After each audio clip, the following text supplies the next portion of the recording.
Mary: historical, religious, and cultural significance.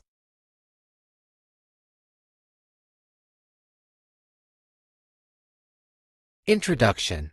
Mary remains one of the most influential and widely recognized figures in human history. Her significance extends beyond religious traditions and reaches into art, literature, music, philosophy, politics, social history, and global culture. This book explores Mary from historical, cultural, religious, and scholarly perspectives. Rather than focusing on devotional storytelling, it examines the historical environment in which Mary lived, the development of traditions associated with her, and the profound impact her image and legacy have had across civilizations for more than 2,000 years. The chapters that follow trace Mary's journey from the ancient world to the modern era, exploring how one woman from a small community in first-century Judea became one of humanity's most enduring symbols of compassion, resilience, motherhood, and hope. Part 1. Sources, Identity, and Historical Context. The figure known as Mary, often referred to as Mary of Nazareth, occupies a central position in global religious history, particularly within Christianity and Islam. Despite her prominence, the historical reconstruction of her life presents challenges due to the nature of available sources. Most of what is known about Mary comes from religious texts composed decades after the events they describe. These include canonical writings such as the New Testament, as well as later theological interpretations and non-canonical literature. Understanding Mary requires careful distinction between historically grounded information, theological development, and later cultural elaboration. The earliest references to Mary appear in the canonical Gospels, especially in the texts traditionally attributed to Matthew and Luke. These writings were composed approximately between 70 and 100 CE, placing them at least several decades after the lifetime of Mary. The Gospel accounts provide limited biographical detail. They identify her as a Jewish woman living in the region of Galilee, specifically associated with the town of Nazareth. Her social context would have been shaped by first-century Jewish customs under Roman imperial rule. From a historical standpoint, Nazareth during this period was a small settlement rather than a major urban center. Archaeological findings suggest it was a modest village with a population likely numbering in the hundreds. This context is significant because it reflects the socio-economic conditions into which Mary would have been born. She is generally understood to have been part of a lower or working-class family, consistent with the broader demographic patterns of rural Galilee.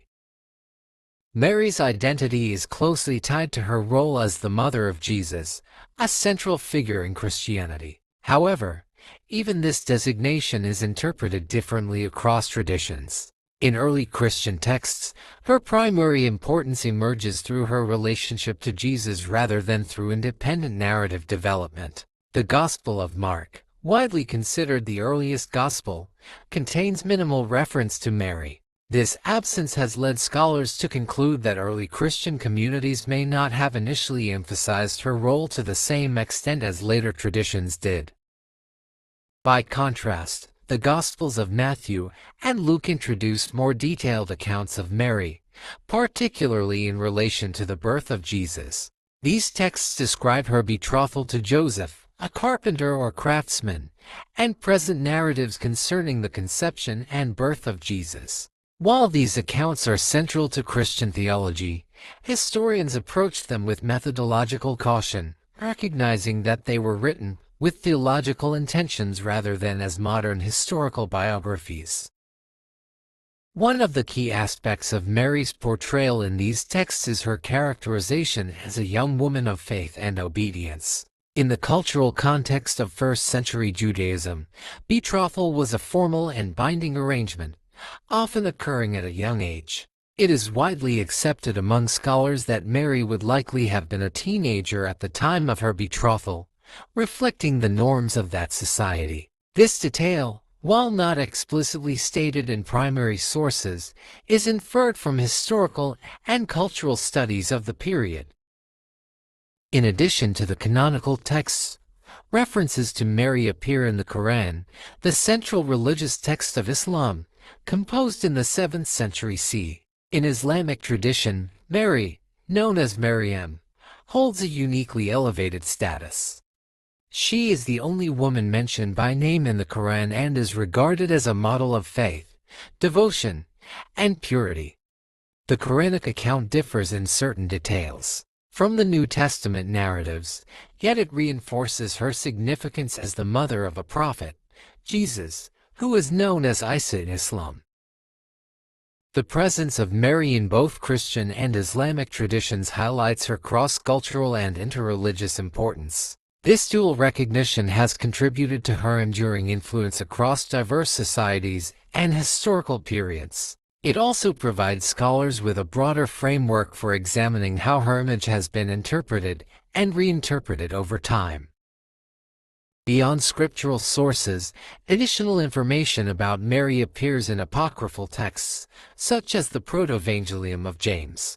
This text, likely composed in the 2nd century CE, offers expanded narratives about Mary's early life, including her birth, upbringing, and dedication to the temple. While these accounts are not considered historically reliable by modern standards, they played a significant role in shaping later Christian traditions and artistic representations.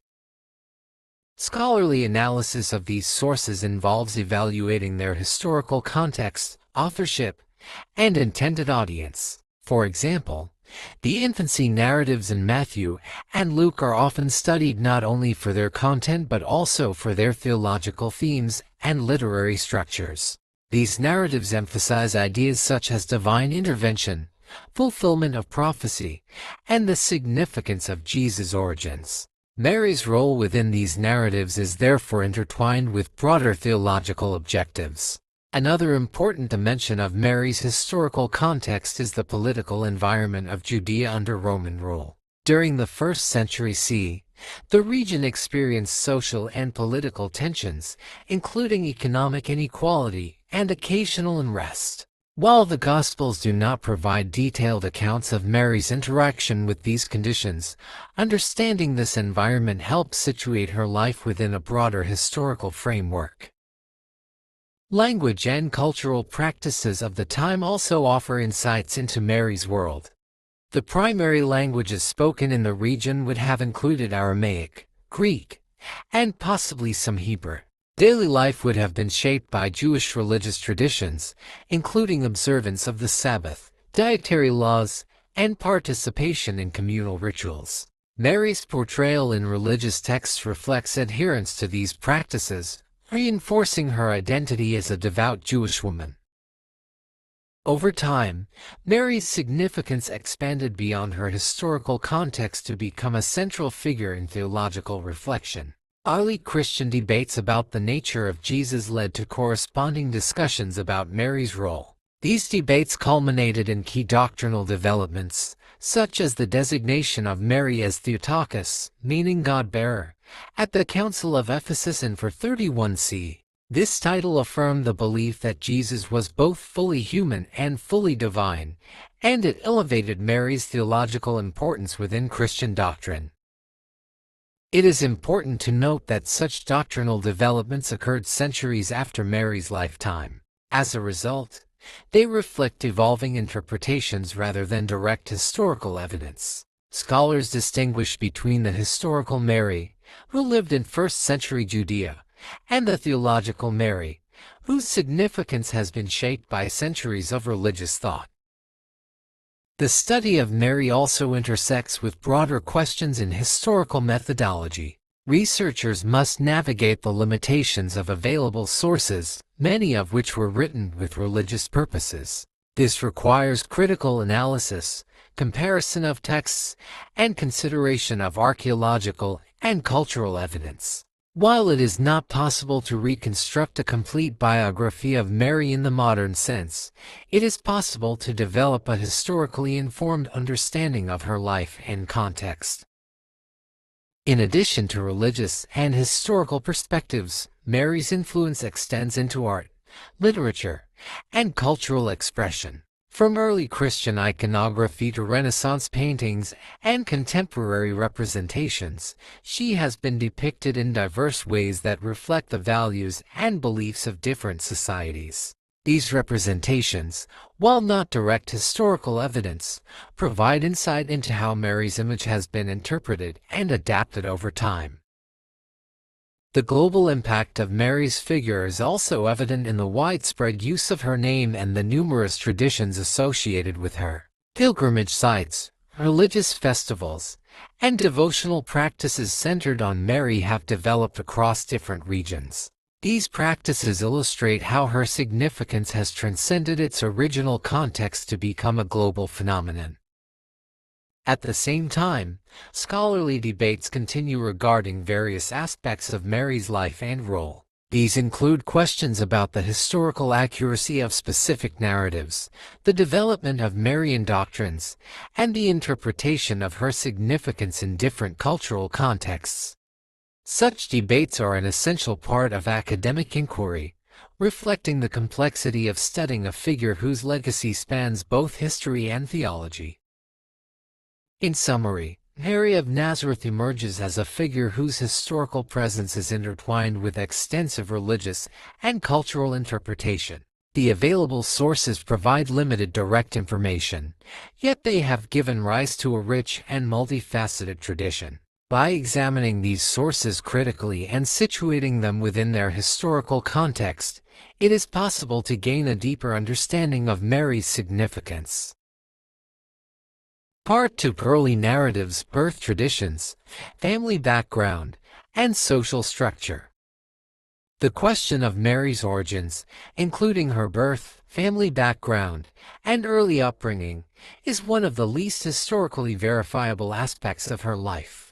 And like prominent political or literary figures of antiquity, Mary did not leave behind direct records, inscriptions, or contemporary accounts. As a result, scholars rely primarily on later religious texts and contextual historical evidence to reconstruct a plausible understanding of her early life. This reconstruction must remain cautious, distinguishing between historically grounded probability and later devotional elaboration. The canonical Gospels provide almost no direct information about Mary's birth or childhood. This absence has led to the development of supplementary narratives in early Christian literature, particularly apocryphal texts. Among these, one of the most influential is the Protovangelium of James, a 2nd century text that significantly shaped later Christian traditions about Mary. While not considered historically reliable by modern academic standards, this text reflects early community interests in understanding Mary's background and offers insight into how her image evolved.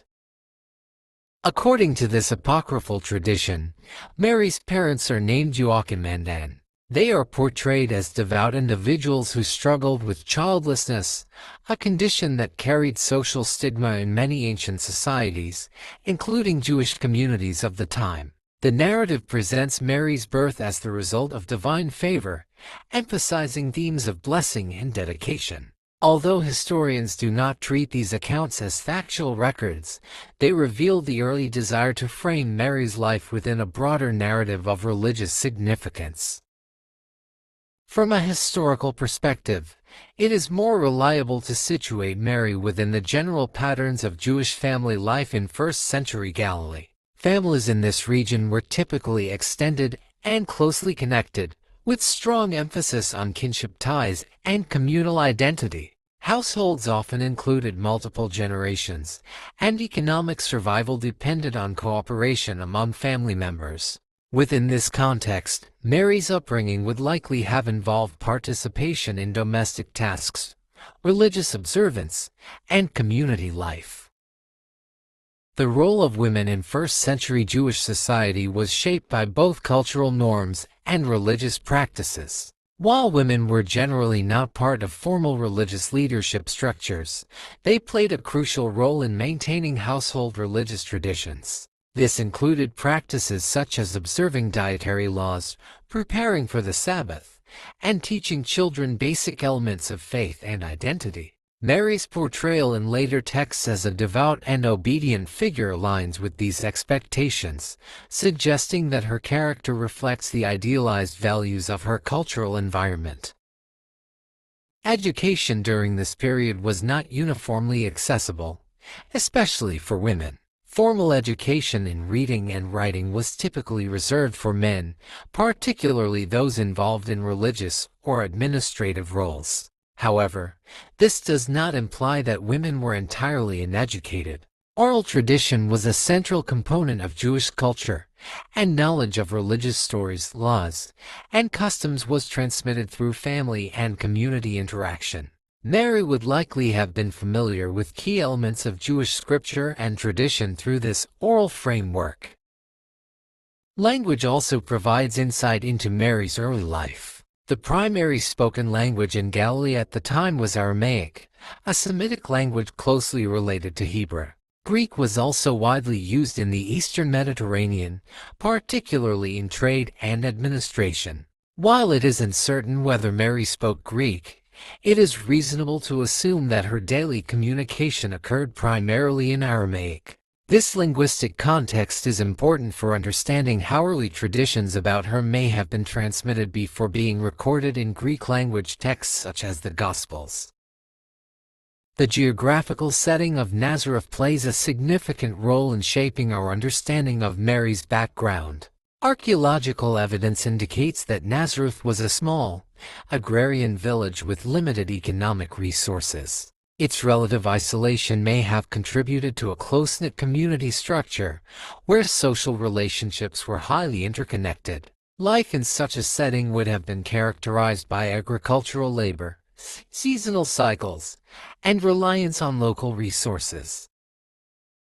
Mary's family likely participated in this agrarian economy, either directly through farming or indirectly through related trades. The simplicity of this environment contrasts with the later global significance attributed to her, highlighting the transformation of her image over time. Scholars often emphasize this contrast to illustrate how figures from modest backgrounds can become central to large-scale religious and cultural movements. Another important aspect of Mary's early life is her betrothal to Joseph. In first-century Jewish society, betrothal was a formal agreement that established a legal relationship between families. It was typically arranged with consideration of social, economic, and familial factors. Once betrothed, a couple was considered legally bound, even though they did not yet live together. The transition to full marriage involved additional ceremonies and the establishment of a shared household. The Gospels identify Joseph as a craftsman, often translated as a carpenter, though the original term may encompass a broader range of skilled labor involving wood or stone. This occupation suggests a modest but stable economic status. Mary's betrothal to Joseph would have aligned with the social norms of her community, reinforcing her integration into the established structures of family and society. Age at betrothal is another factor that scholars consider when reconstructing Mary's early life. Historical studies of Jewish customs indicate that girls were often betrothed in their early to mid-teens. While exact ages are not specified in primary sources, this general pattern provides a framework for understanding Mary's life stage during the events described in the Gospels. This context also influences interpretations of her experiences and responsibilities.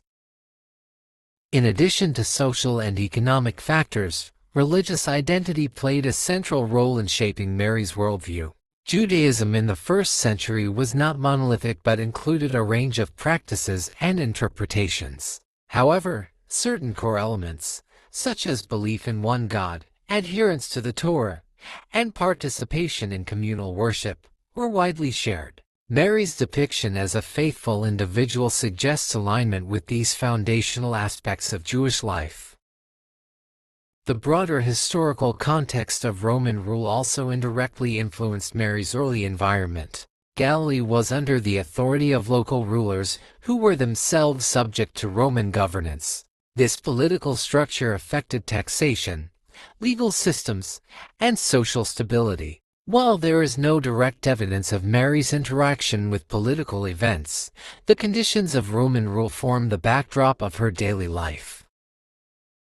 Another dimension to consider is the role of honor and reputation in ancient societies. Family honor was a critical aspect of social identity, and individuals were expected to uphold the reputation of their household. This emphasis on honor would have influenced expectations placed on Mary, particularly in relation to marriage and community conduct. Later narratives that emphasize her virtue and obedience can be understood within this cultural framework. As traditions about Mary developed, her early life became a subject of increasing interest. Apocryphal texts expanded on her upbringing, often portraying her as uniquely dedicated to religious service from a young age. These portrayals, while not historically verifiable, contributed to the formation of Marian devotion in later centuries. They also reflect broader patterns in religious storytelling, where the early lives of significant figures are elaborated to highlight their perceived importance. Modern scholarship approaches these traditions with a critical perspective, recognizing their value as cultural and theological expressions rather than historical documentation. By comparing canonical and non-canonical sources, scholars can trace how Mary's image evolved over time. This process reveals the interplay between historical memory and community identity. It is also important to consider how Mary's early life has been interpreted across different cultural contexts. In various regions, local traditions have incorporated elements of her story, adapting it to reflect regional values and practices. This adaptability has contributed to her widespread recognition and enduring relevance.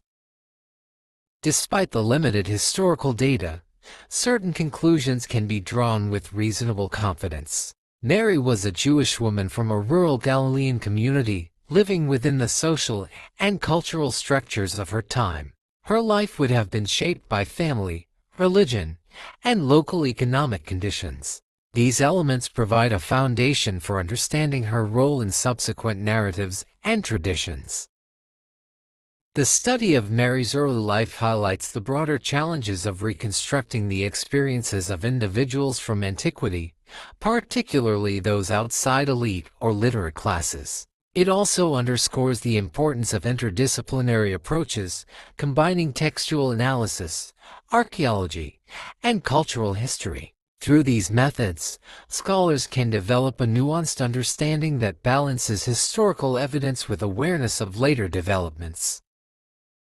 In conclusion, while the details of Mary's birth and childhood remain largely undocumented, the available evidence allows for a contextual reconstruction grounded in first-century Jewish society. This reconstruction emphasizes her integration into the everyday life of her community, providing a realistic framework for understanding her later significance. The evolution of traditions about her early life reflects the growing importance attributed to her within religious and cultural history. Part 3. The Annunciation and Conception Narratives, Textual Analysis and Interpretations. The narratives surrounding the conception of Jesus and the announcement made to Mary, commonly referred to as the Annunciation, represent some of the most studied and debated passages in religious literature. These accounts are primarily found in the Gospel traditionally attributed to Luke, with additional references in the Gospel attributed to Matthew. From a historical critical perspective, these texts are not treated as eyewitness reports but as theological narratives shaped by the beliefs and intentions of early Christian communities. The Gospel of Luke provides the most detailed description of the Annunciation. In this account, Mary is visited by a divine messenger who informs her that she will conceive a child through divine action. The narrative emphasizes her response, which is characterized by acceptance and submission to what is presented as a divine will. Scholars often focus on this response as a key element of Mary's portrayal, interpreting it as an example of faith within the literary and theological framework of the text. The Gospel of Matthew, while also addressing the conception of Jesus, presents the event from a different perspective. Instead of focusing on Mary's experience, Matthew's account centers on Joseph. The narrative describes Joseph's initial reaction to Mary's pregnancy and his subsequent decision-making process, which is influenced by a revelatory dream. This shift in focus highlights the differing theological priorities of the two gospel writers. While Luke emphasizes Mary's role and response, Matthew emphasizes legal and genealogical continuity through Joseph. From a scholarly standpoint, these differences are significant. They suggest that the early Christian community did not possess a single unified narrative about the circumstances of Jesus' birth. Instead, multiple traditions existed, each shaped by distinct theological concerns. Luke's account is often associated with themes of divine intervention and social reversal, while Matthew's narrative emphasizes fulfillment of earlier scriptural traditions and the legitimacy of Jesus within a Jewish lineage. The concept of a miraculous or non-standard conception is central to both accounts. In historical analysis, such claims are examined not as empirical events but as expressions of belief. Scholars compare these narratives with other ancient traditions in which significant figures are described as having extraordinary births. These comparisons do not aim to equate the narratives, but to situate them within a broader cultural and literary context in which miraculous birth stories serve to convey the importance of an individual. In the case of Mary, the emphasis on divine conception contributes to her unique status within Christian theology. However, this emphasis also raises questions about how early audiences would have understood such claims. Some scholars argue that these narratives were intended to communicate theological truths rather than historical details. Others suggest that they reflect the evolving understanding of Jesus' identity within early Christian communities. Language plays a crucial role in interpreting these texts. The original Greek terminology used in the Gospels has been the subject of extensive analysis. For example, the term often translated as virgin has a broader semantic range, and its interpretation has influenced theological discussions for centuries. This linguistic complexity highlights the importance of careful translation and contextual understanding when analyzing ancient texts. In addition to linguistic analysis, scholars examine the structure and literary features of the Annunciation narrative.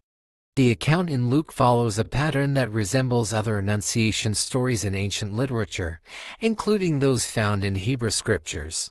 These stories typically involve a divine message, an initial reaction of uncertainty, reassurance from the messenger, and a sign or confirmation. Recognizing this pattern helps situate the narrative within established literary conventions, suggesting that it was crafted to resonate with familiar forms. Mary's response in Luke's account is particularly significant.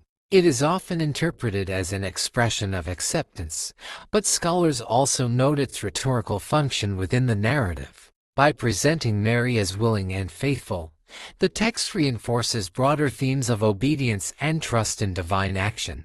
This portrayal has had a lasting impact on how Mary is understood within various religious traditions.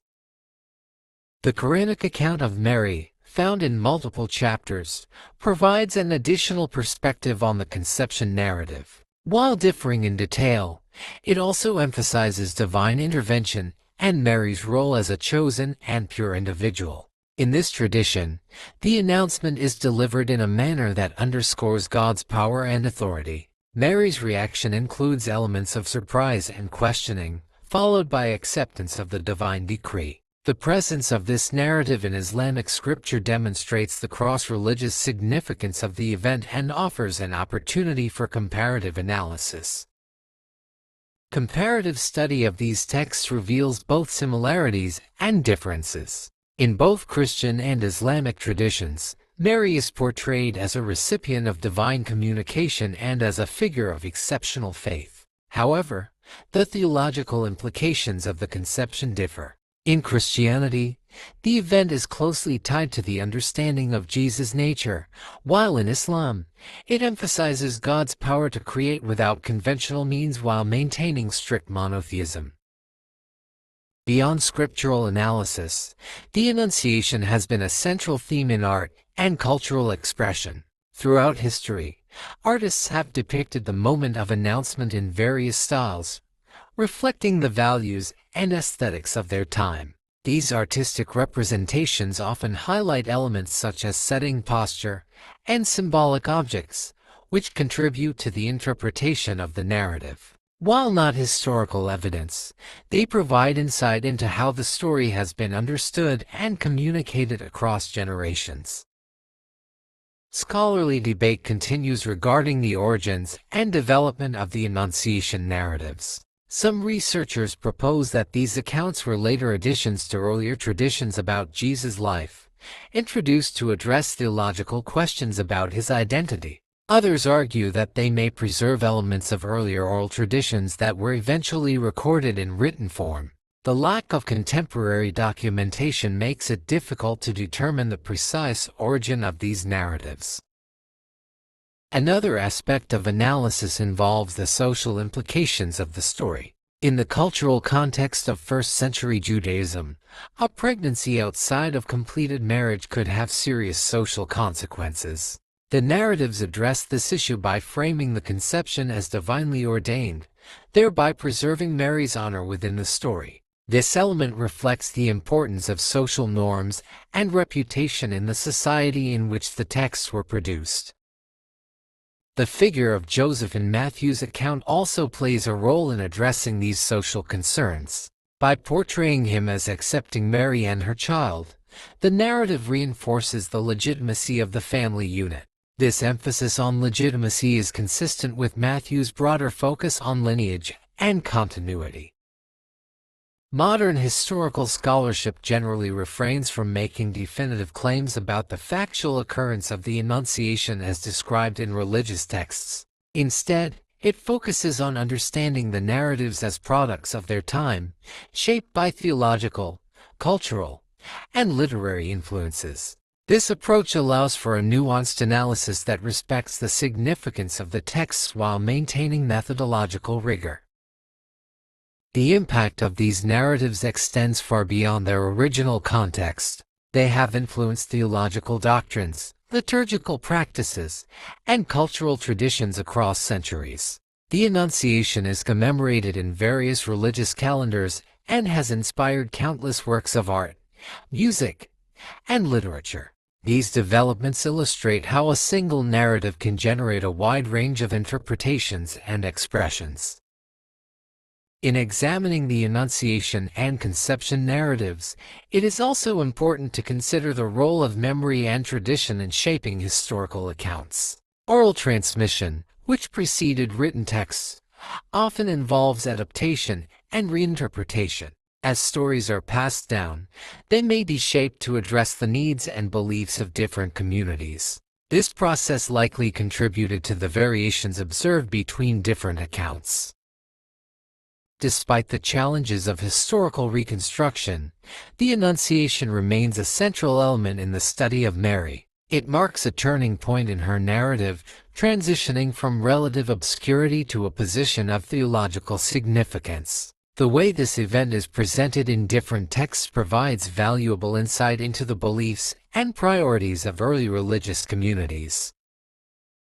In conclusion, the Annunciation and Conception narratives are complex texts that require careful analysis from multiple perspectives. They combine elements of theology, literature, and cultural context, making them rich subjects for scholarly study. While their historical details cannot be fully verified, their influence on religious thought and cultural history is undeniable. Through critical examination, it is possible to appreciate both their significance and the processes through which they were formed.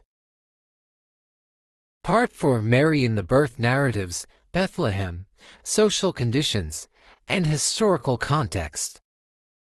The birth narratives associated with Mary and the early life of Jesus form a crucial component of both religious tradition and historical inquiry. These narratives are primarily found in the Gospels attributed to Matthew and Luke, each presenting distinct accounts that reflect differing theological emphases and literary strategies. While these texts provide the foundation for understanding Mary's role in the birth of Jesus, they must be examined within their historical and cultural context to assess their significance and limitations. The Gospel of Luke offers the most detailed account of the circumstances surrounding the birth. According to this narrative, Mary and Joseph travel from Nazareth to Bethlehem due to a census that required individuals to register in their ancestral towns. This detail has been the subject of extensive scholarly debate. Historians have questioned the logistical and administrative plausibility of such a census as described, noting that Roman censuses typically did not require individuals to travel to ancestral locations. Instead, they were usually conducted based on current residence. This discrepancy suggests that the narrative may have been shaped by theological or symbolic considerations rather than strict historical reporting. Bethlehem itself holds significant importance within Jewish tradition, particularly as the reputed birthplace of King David. By situating the birth of Jesus in Bethlehem, the narrative establishes a connection to Davidic lineage, which was an important aspect of messianic expectation in first-century Judaism. Mary's presence in Bethlehem, therefore, is not only a geographical detail but also a component of a broader theological framework that seeks to align the story with established religious traditions. The account describes Mary giving birth in circumstances that are modest and constrained. The reference to the child being placed in a manger suggests a setting that was not intended for formal lodging. Interpretations of this detail vary. Some scholars argue that it indicates a lack of available space in guest accommodations, while others suggest it reflects the architectural features of first-century homes, where animals were sometimes kept in lower sections of living spaces. In either case, the description emphasizes simplicity and humility, which are recurring themes in the narrative. The Gospel of Matthew presents a different perspective. It does not describe the journey to Bethlehem or the specific conditions of the birth in the same detail. Instead, it focuses on events that occur after the birth, including the visit of figures from the East and the subsequent political response. In this account, Mary is present but not the central narrative voice. The emphasis is placed on broader events that connect the birth to regional and political dynamics. From a historical standpoint, the differences between these accounts highlight the challenges of reconstructing a single, unified narrative. Rather than attempting to harmonize the texts, scholars often analyze them independently, recognizing that each reflects the priorities of its author and community. Luke's narrative emphasizes social and theological themes such as humility and divine intervention, while Matthew's account focuses on fulfillment of tradition and the broader implications of the birth. Mary's role within these narratives is consistent in certain key aspects. She is depicted as present at the birth, as the mother responsible for the care of the child, and as a figure who participates in the unfolding events with a degree of quiet acceptance. Her characterization continues to reflect the values attributed to her in earlier sections of the narrative, including faithfulness and adherence to social and religious expectations. The social conditions of childbirth in first-century Judea provide additional context for understanding these accounts. Childbirth typically took place within the home, assisted by female relatives or local midwives. Medical knowledge was limited, and childbirth carried significant risks for both mother and child. The absence of detailed description in the Gospels may reflect the commonplace nature of these practices, which did not require elaboration for contemporary audiences. Mary's experience, as described in the narratives, aligns with the general patterns of the time. She would have relied on available support systems and followed customary practices associated with childbirth and early infant care. These practices included swaddling the newborn, which is mentioned in the Gospel of Luke, and was a common method of providing warmth and security to infants. Another important aspect of the birth narratives is the inclusion of additional figures and events that contribute to the overall structure of the story. In Luke's account, shepherds are depicted as among the first to receive news of the birth. Shepherds occupied a specific social position in ancient society, often associated with rural life and lower economic status. Their inclusion in the narrative reinforces themes of accessibility and the extension of significant events to ordinary individuals. In Matthew's account, the focus shifts to visitors from the East, often interpreted as scholars or observers of celestial phenomena. Their presence introduces an international dimension to the narrative, suggesting that the significance of the birth extends beyond local or regional boundaries. Mary's interaction with these figures is not extensively detailed, but her presence in the scene contributes to the continuity of the narrative. The political context of the time also plays a role in shaping the narrative. The region of Judea was under the rule of local authorities aligned with the Roman Empire. Political leaders were attentive to potential threats to stability, including claims of no leadership or authority. In Matthew's account, this context is reflected in the response of the ruling authorities to news of the birth. While the historical accuracy of these specific events is debated, they illustrate the broader environment in which the narrative is situated. Mary's position within this environment remains largely indirect. The texts do not depict her as engaging with political structures or events. Instead, her role is centered on her responsibilities within the family and her participation in the immediate circumstances of the birth. This focus is consistent with the broader portrayal of women in the narratives, where public and political roles are generally limited. Following the birth, both Gospels include references to subsequent events that involve Mary. In Luke's account, the family participates in rituals associated with Jewish law, including presentation at the temple. These practices were part of established religious observance and reflect adherence to cultural norms. Mary's participation in these rituals reinforces her identity as a member of the Jewish community who follows its traditions. The temple setting also introduces additional figures who provide interpretations of the child's significance. These interpretations contribute to the development of the narrative but do not alter Mary's role as a participant rather than a central speaker. Her presence in these scenes continues to be characterized by observation and reflection rather than direct proclamation. From a methodological perspective, historians approach the birth narratives with an awareness of their literary and theological nature. The lack of contemporary corroborating evidence means that these accounts cannot be verified in the same way as certain political or administrative records from the period. Instead, they are analyzed for what they reveal about the beliefs and values of the communities that produced them. Archaeological evidence provides limited but relevant context. Excavations in regions associated with the narratives, including Nazareth and Bethlehem, offer insights into living conditions, architectural styles, and economic activities of the time. These findings support a general understanding of the environment in which Mary lived, even if they do not directly confirm specific events described in the texts. The enduring influence of the birth narratives is evident in their continued presence in religious practice and cultural expression.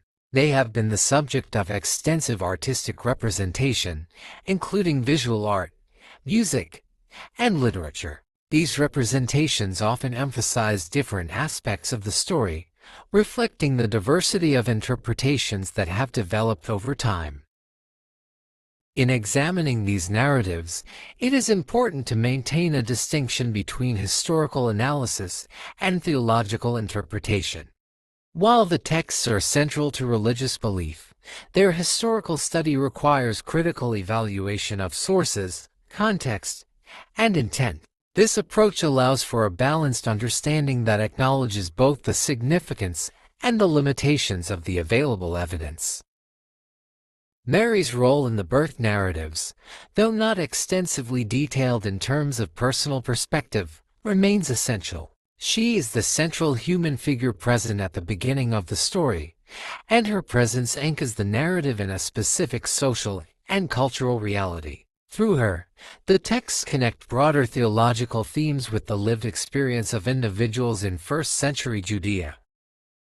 In conclusion, the birth narratives provide a complex and multifaceted portrayal of Mary within a specific historical and literary framework. While the details of these accounts cannot be fully verified, they offer valuable insight into the context in which they were produced and the ways in which Mary's role has been understood. By examining these narratives critically, it is possible to appreciate their contribution to the broader study of history, religion, and culture.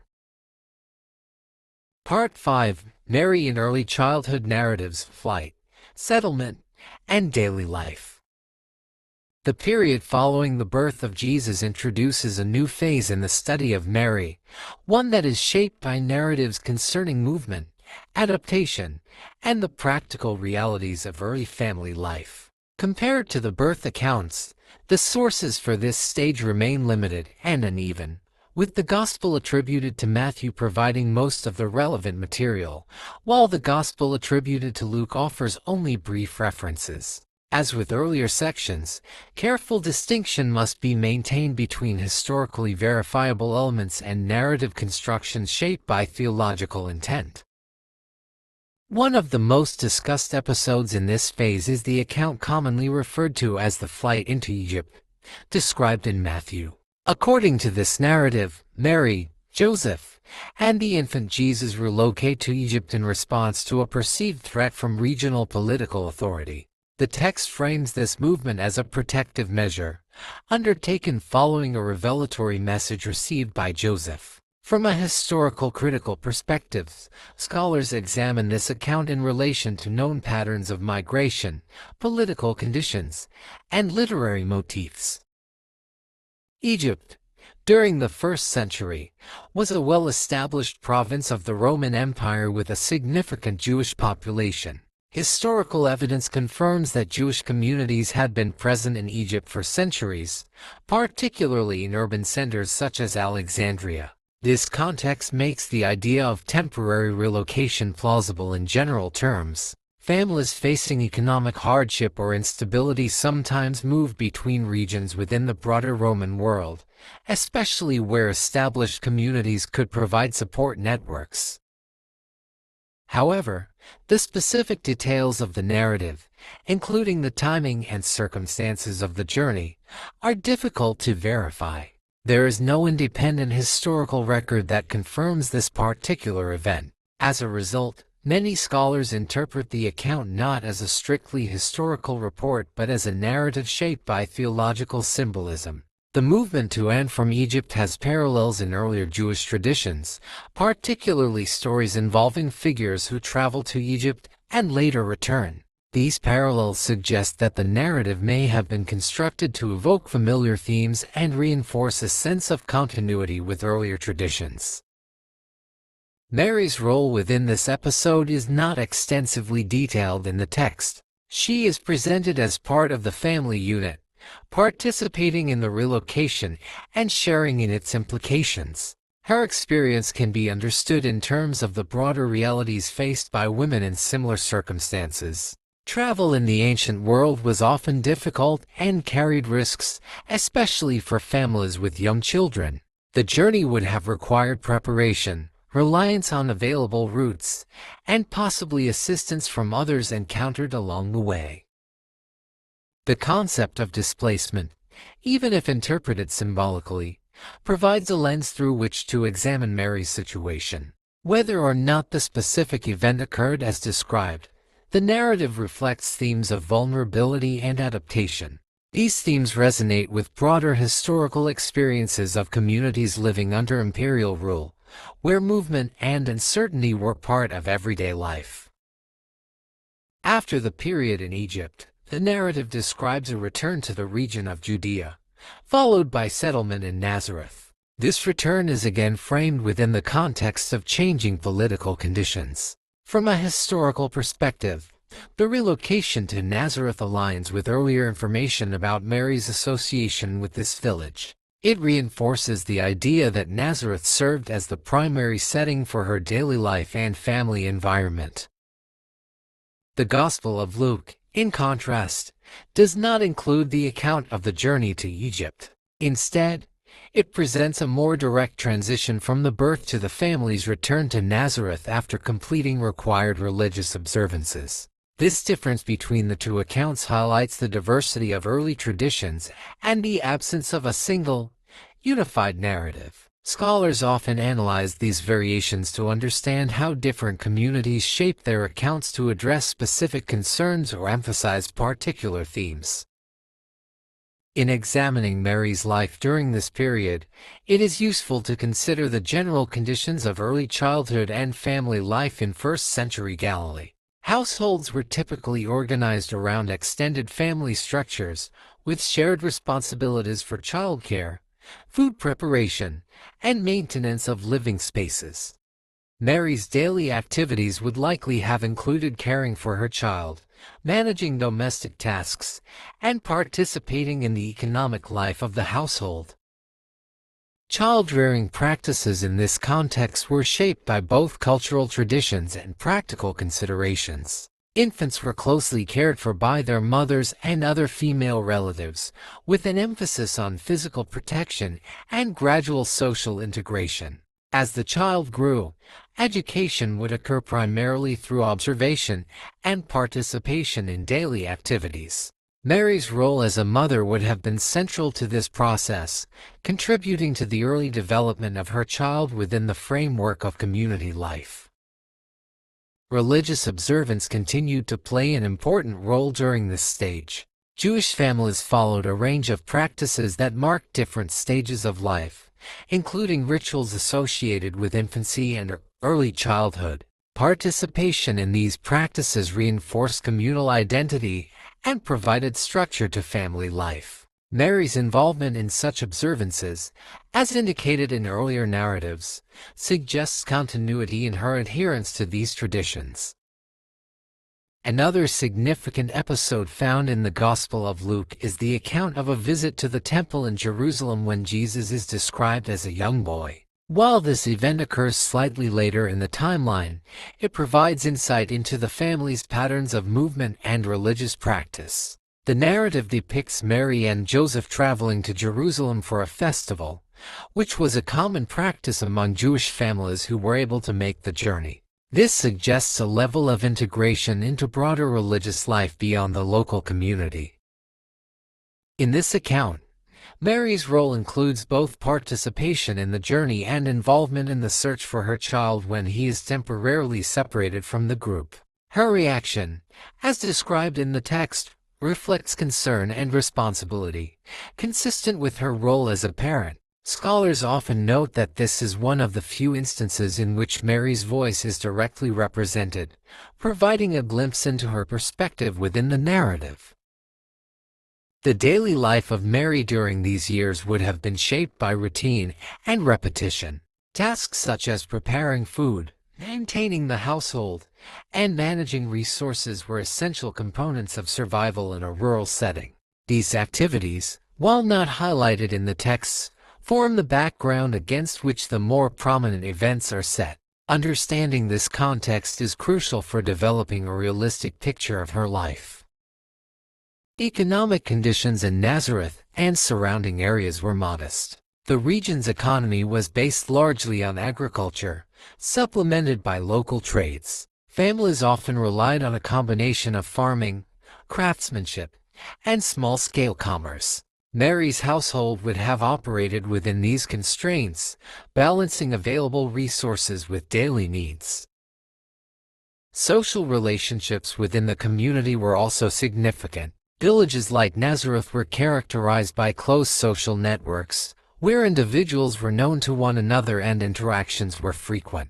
This environment provided support but also imposed expectations regarding behavior and reputation. Mary's integration into this community would have involved maintaining these relationships and fulfilling social roles. The limited visibility of Mary in the narratives during this period reflects broader patterns in ancient literature, where the lives of women, particularly in domestic contexts, were not extensively documented. This absence should not be interpreted as a lack of activity or importance but rather as a limitation of the sources. Modern scholarship seeks to address this gap by reconstructing probable scenarios based on available evidence and comparative studies. In addition to canonical texts, later traditions and apocryphal writings attempt to fill in the details of this period. These accounts often include expanded descriptions of family life, interactions, and events. While they are not considered historically reliable, they demonstrate the continued interest in understanding Mary's role beyond the limited references in earlier sources. The influence of these narratives on later cultural and religious practices is considerable. The idea of Mary as a protective and nurturing figure has been reinforced through interpretations of her role during this stage of life. Artistic representations frequently depict scenes of family life, emphasizing themes of care, stability, and continuity.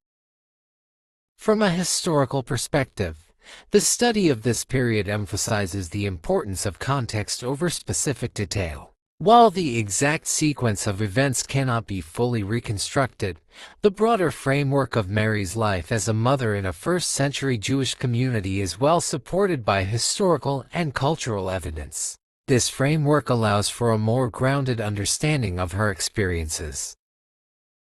In conclusion, the early childhood narratives associated with Mary provide insight into a phase of life characterized by movement, adaptation, and routine.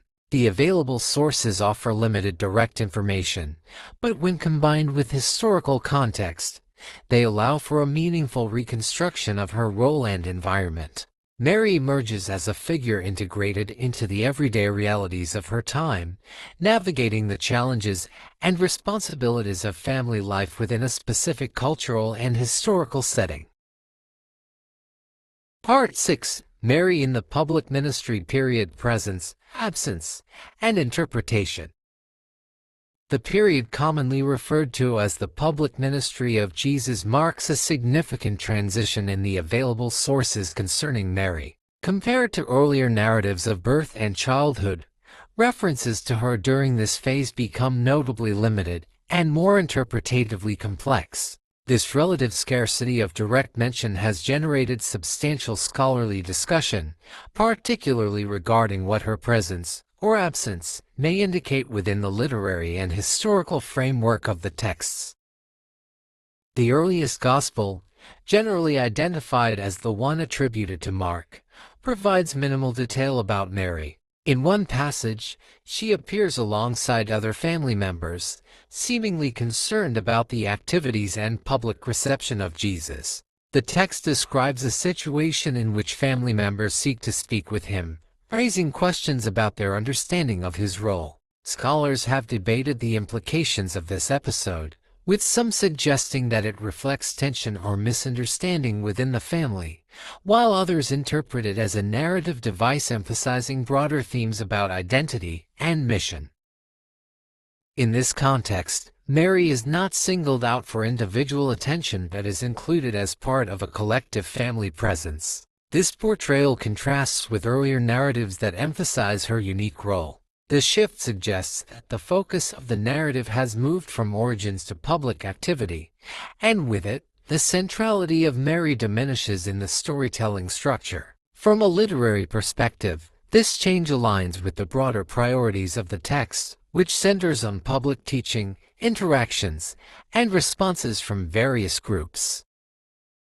The Gospels attributed to Matthew and Luke, which incorporate material from earlier sources as well as additional traditions, follow a similar pattern during the ministry period. While they include more extensive infancy narratives, their accounts of the public ministry also provide limited direct reference to Mary. This consistency across multiple texts reinforces the idea that her role during this phase was not a primary focus for early Christian authors.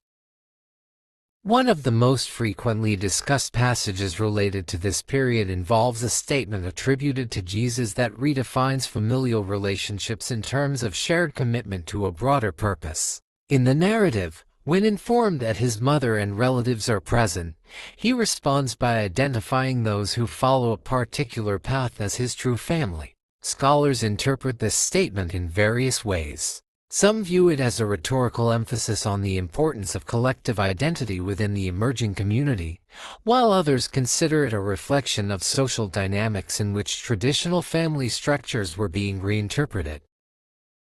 Mary's inclusion in this scene has prompted discussion about her position within this redefinition. The text does not provide explicit commentary on her reaction, leaving room for interpretation. Some scholars argue that her earlier portrayal as faithful and obedient suggests continuity with the values being emphasized, while others caution against drawing conclusions without direct textual evidence. The Gospel attributed to John offers a different perspective on Mary's presence during the ministry period. In this text, she appears at a specific event often identified as a gathering or celebration, where a situation arises that requires intervention. Mary is depicted as bringing the issue to the attention of Jesus, after which he responds in a manner that has been subject to extensive analysis. The interaction includes language that can be interpreted in multiple ways, depending on translation and context. Scholars examining this passage focus on its literary and symbolic dimensions. The event itself is often understood as carrying thematic significance beyond its immediate context. Mary's role in initiating the sequence of events highlights her continued presence within the narrative, albeit in a limited capacity. Her actions suggest awareness and engagement, even if the broader narrative does not consistently emphasize her perspective. Another key moment in the Gospel attributed to John occurs toward the end of the ministry period, where Mary is present at a critical event. In this scene, she is depicted alongside other individuals, witnessing the culmination of a series of developments. The narrative includes a direct interaction in which responsibility for care and relationship is symbolically reassigned. This moment has been interpreted in various ways, including as an expression of concern for Mary's well-being and as a representation of the formation of a new community structure. From a historical perspective, the presence of Mary in this context is significant, as it provides one of the few instances in which she is clearly situated within the later stages of the narrative. However, as with other passages, the account is shaped by theological and literary considerations. Scholars analyze the language, structure, and placement of the scene to understand its intended meaning within the broader text. The relative absence of Mary in many accounts of the ministry period has also led to consideration of the broader social context. In first-century Jewish society, public roles were predominantly occupied by men, particularly in contexts involving teaching, debate, and leadership. Women's contributions, while essential within family and community structures, were less frequently documented in written sources. This cultural pattern may partly explain the limited attention given to Mary during this phase. At the same time, the presence of other women in the narrative suggests that female participation was not entirely excluded. References to groups of women who supported or followed the activities described in the texts indicate a level of involvement that is sometimes underrepresented in traditional interpretations. Mary's limited depiction may therefore reflect specific narrative choices rather than a complete absence of participation. Another factor to consider is the purpose and audience of the Gospel texts. Each author wrote within a particular context, addressing the needs and concerns of a specific community. The selection and emphasis of material were influenced by these factors, leading to variations in how individuals, including Mary, are portrayed. Understanding these dynamics is essential for interpreting the texts in a historically informed manner.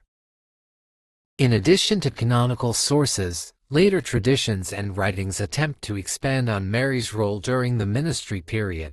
These accounts often present her as more actively involved, providing additional detail and narrative development. While these texts are not considered historically reliable, they demonstrate the continued interest in her character and the desire to fill gaps left by earlier sources.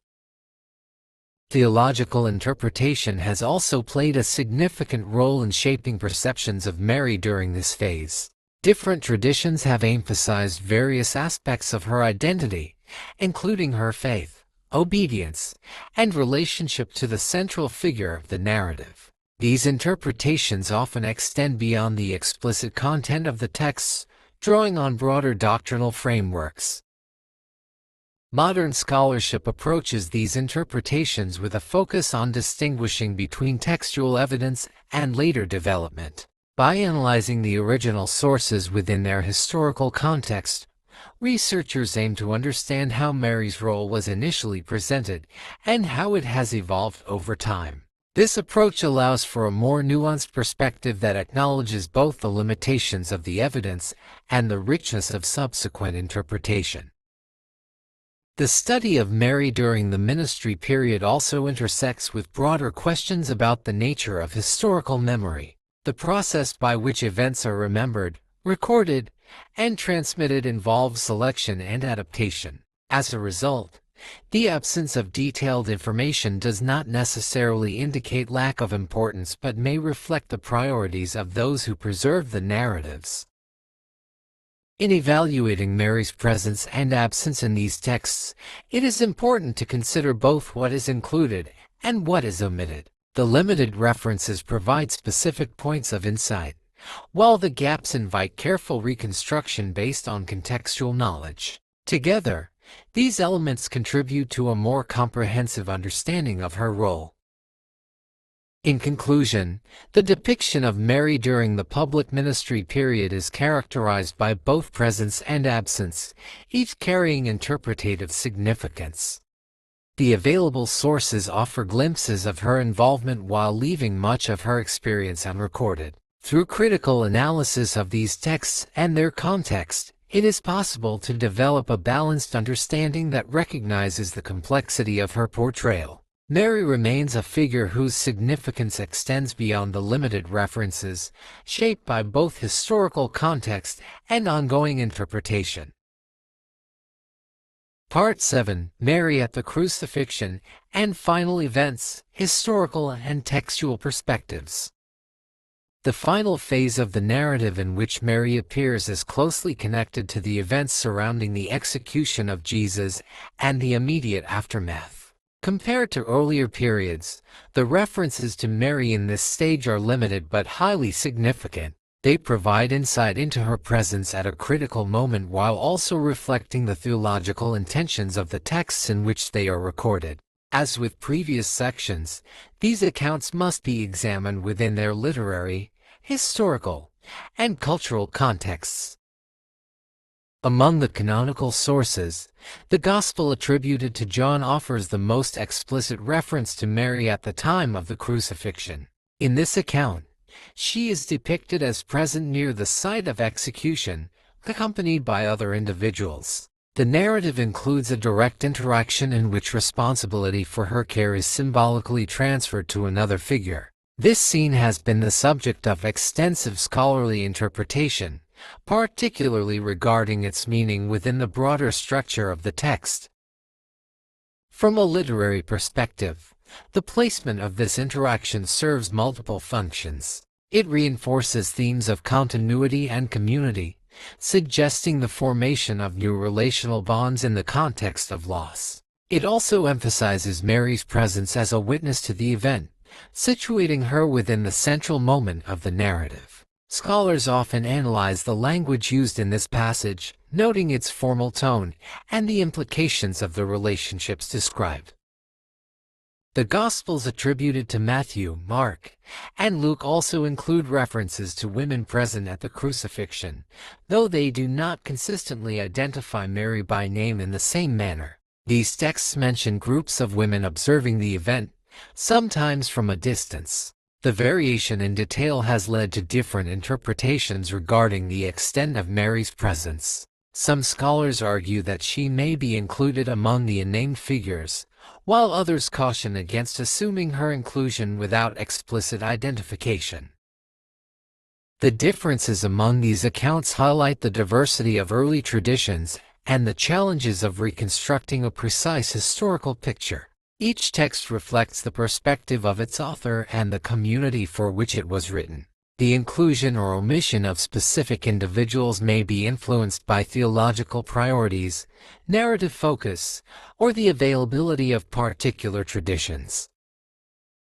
From a historical standpoint, the presence of family members at an execution would not have been unusual, although it would depend on the circumstances and the level of access permitted by authorities. Roman practices of execution were public and intended to serve as a deterrent.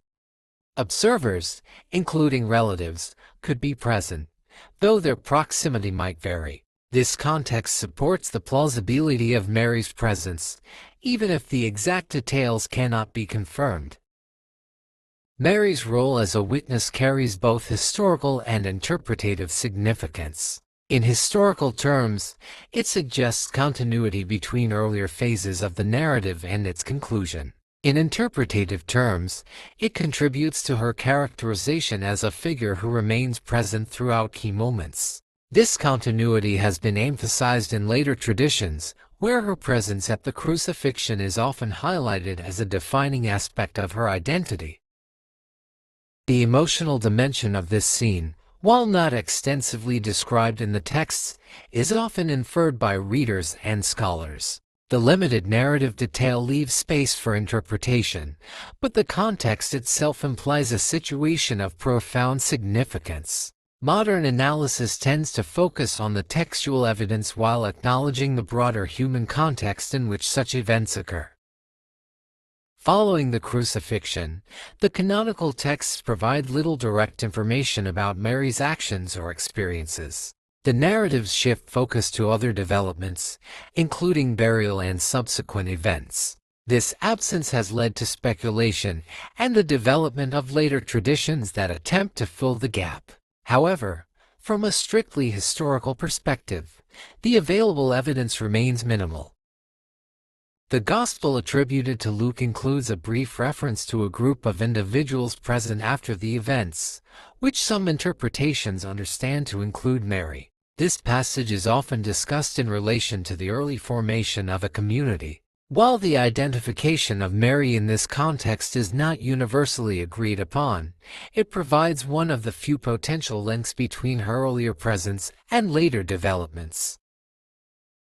In addition to canonical sources, non-canonical writings and early traditions offer expanded accounts of Mary's role during and after these events. These texts often depict her as playing a more active role, including expressions of grief, reflection, and continued involvement in the community. While these accounts are not considered historically reliable, they illustrate the evolving interest in her character and the desire to provide a more complete narrative. The historical context of execution practices in the Roman Empire also informs the analysis of these narratives. Crucifixion was a method used to punish individuals considered a threat to public order. It was designed to be highly visible and to reinforce authority.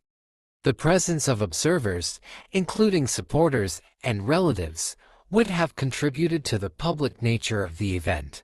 Understanding this context helps situate Mary's possible presence within a broader framework. Another aspect to consider is the role of women as witnesses in ancient narratives. In some cases, women are depicted as present at significant events, even when their roles are not elaborated. This pattern appears in multiple texts and may reflect both historical reality and narrative choice. The inclusion of women as witnesses can serve to emphasize continuity and authenticity, although interpretations of this function vary among scholars. The scene described in the Gospel attributed to John, where Mary is directly addressed, has been particularly influential in later interpretation. Some traditions understand this moment as symbolic of broader relationships, extending beyond the immediate individuals involved. Scholars analyze this interpretation in relation to the text structure and themes, noting that it reflects a level of theological development beyond the immediate historical context. Artistic and cultural representations of Mary at the crucifixion have played a significant role in shaping public perception. These depictions often emphasize her presence and emotional response, contributing to a more vivid and personalized understanding of the scene. While these representations are not historical evidence, they reflect the enduring impact of the narrative and its interpretation across different periods. The limited nature of the textual evidence requires careful methodological consideration. Historians must balance the desire for a detailed account with the constraints of the sources. By focusing on what can be reasonably inferred and avoiding unsupported assumptions, it is possible to develop a responsible interpretation of Mary's role during this stage. The transition from narrative to tradition is particularly evident in this phase. As the original texts provide limited detail, later interpretations have expanded on the available information, creating a more comprehensive but less historically verifiable picture. This process illustrates how historical figures can be transformed through successive layers of interpretation. In examining Mary's role at the crucifixion and final events, it is also important to consider the broader themes present in the narratives. These include ideas of continuity, witness, and community formation. Mary's presence, whether explicitly described or inferred, contributes to these themes and reinforces her connection to the central events. In conclusion, the depiction of Mary during the crucifixion and related events is marked by both significance and limitation. The available sources provide key moments of reference while leaving many aspects unrecorded. Through careful analysis of these texts and their context, it is possible to understand her role as a witness and participant within the narrative framework. This understanding serves as a foundation for examining how her figure continues to develop in subsequent traditions and interpretations. Part 8: Mary in Early Christian Communities: Memory, Tradition, and Development. The period following the events of the crucifixion and the early formation of Christian communities marks a crucial transition in the study of Mary. At this stage, the focus shifts from her direct presence in narrative events to her role within collective memory, emerging traditions, and theological development. Unlike earlier phases, where Mary appears intermittently in textual accounts, this period is characterized by a gradual expansion of her significance through interpretation, reflection, and community identity formation.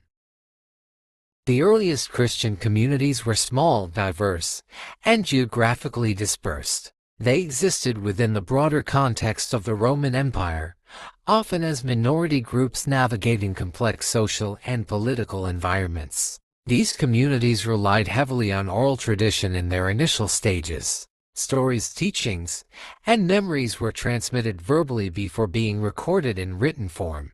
Within this process, certain figures became focal points for identity and continuity, and Mary gradually emerged as one of these figures.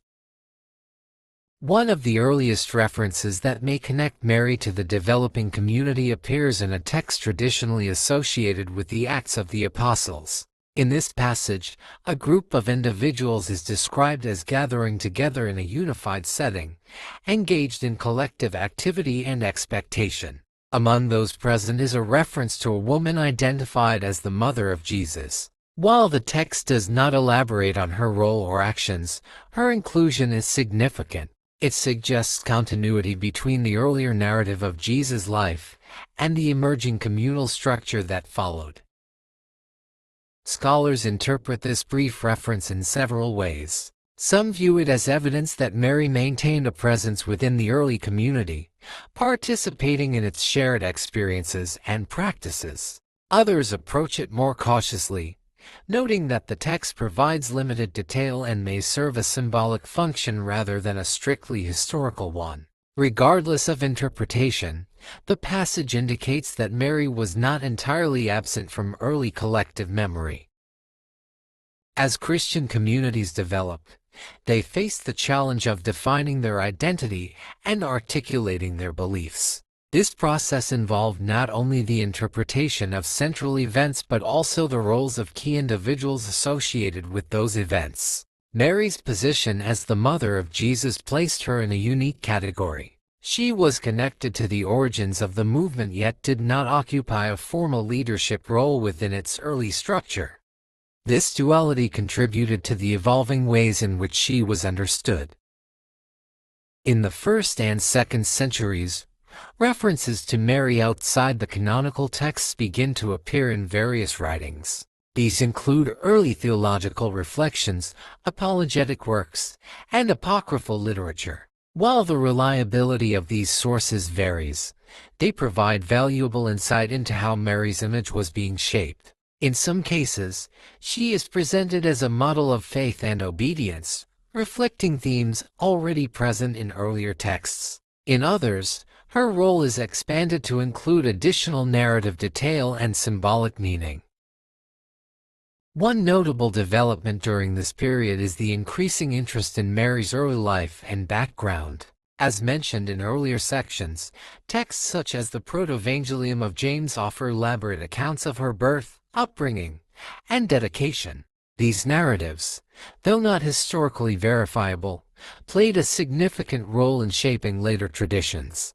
They reflect a growing desire within communities to understand Mary not only in relation to Jesus but also as an individual with her own story.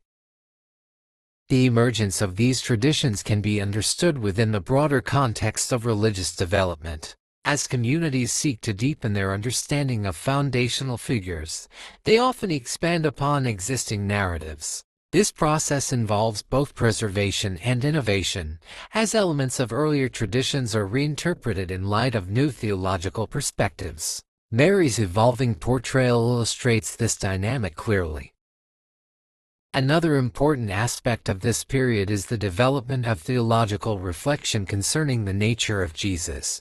As debates arose regarding his identity, these discussions often had implications for the understanding of Mary. For example, questions about whether Jesus was primarily human, primarily divine, or a combination of both led to corresponding considerations about Mary's role in his birth. These debates were not merely abstract but had practical implications for belief, worship, and community cohesion.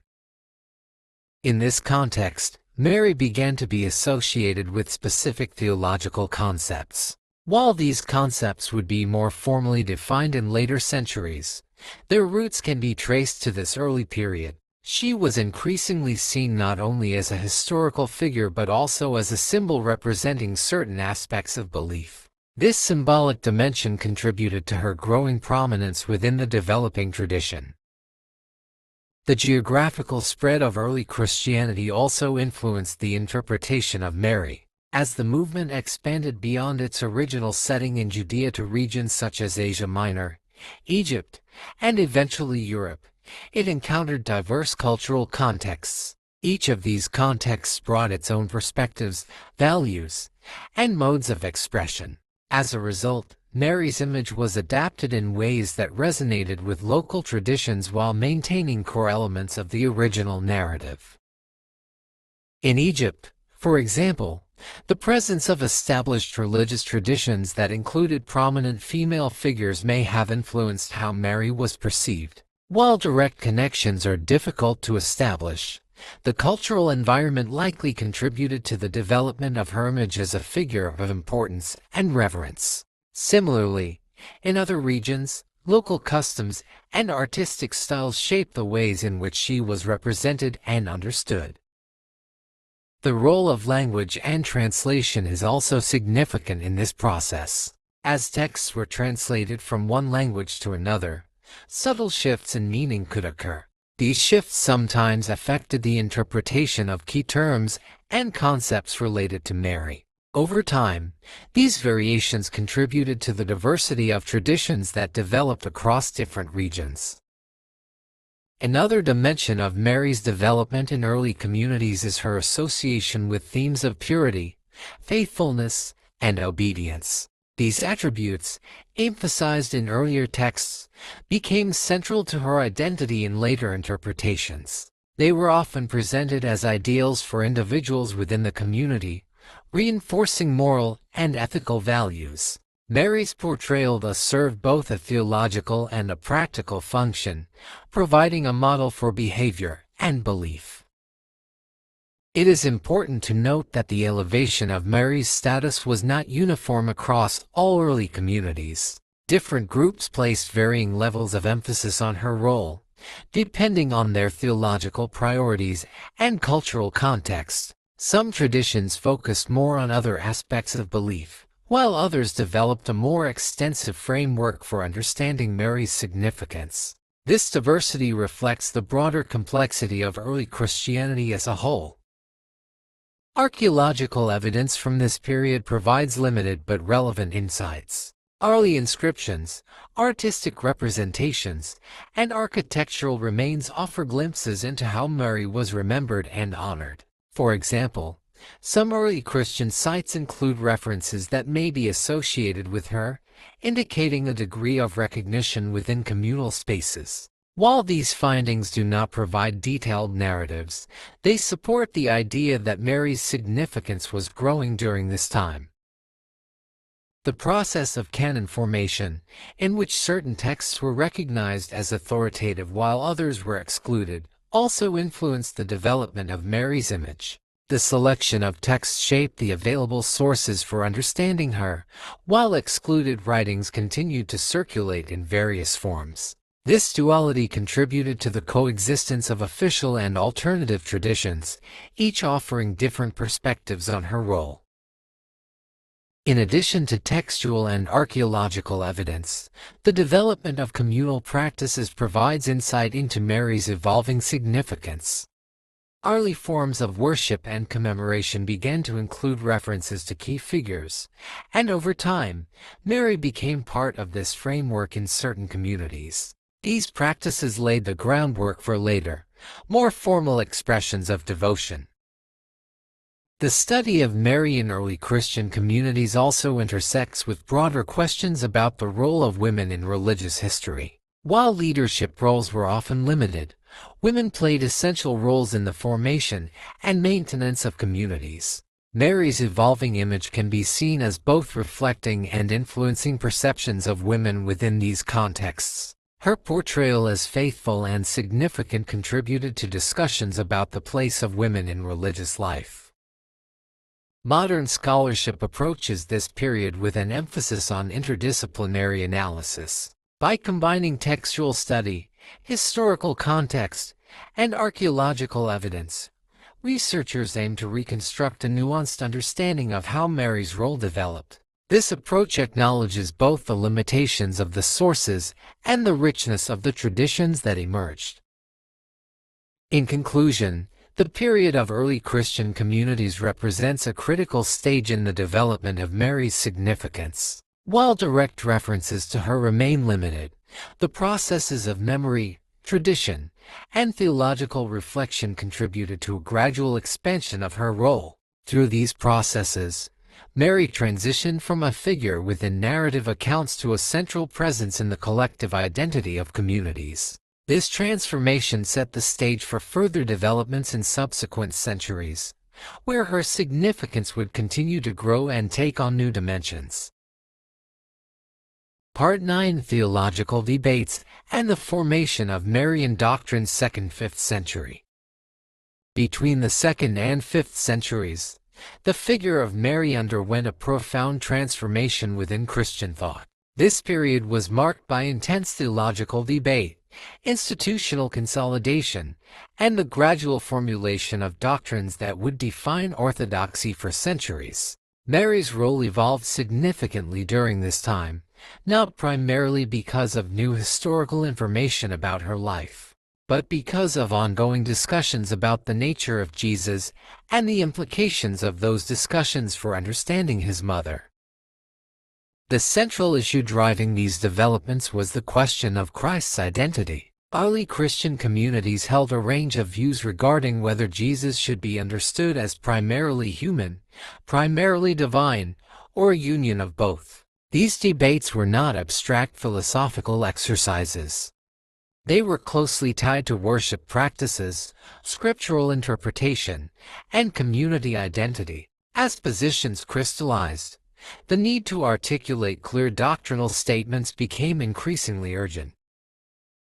Mary entered these debates as a figure whose role could not be separated from the understanding of Jesus. If Jesus was to be understood as divine, then questions arose about how his birth should be interpreted and, by extension, how Mary should be described. This connection made her a central point of reference in theological argumentation, even though she herself was not the primary subject of these debates. One of the earliest theological trajectories emphasized the idea of Mary as a new Eve. This concept emerged in second-century writings, where parallels were drawn between the figure of Eve in the Genesis narrative and Mary in the context of Jesus' birth. In this framework, Eve's actions were seen as contributing to a state of human disobedience, while Mary's acceptance of divine will was interpreted as a form of obedience that contributed to restoration. This comparison was not intended as a historical claim, but as a symbolic and theological analogy. The New Eve concept illustrates how Mary's role began to expand beyond the narrative framework of the Gospels.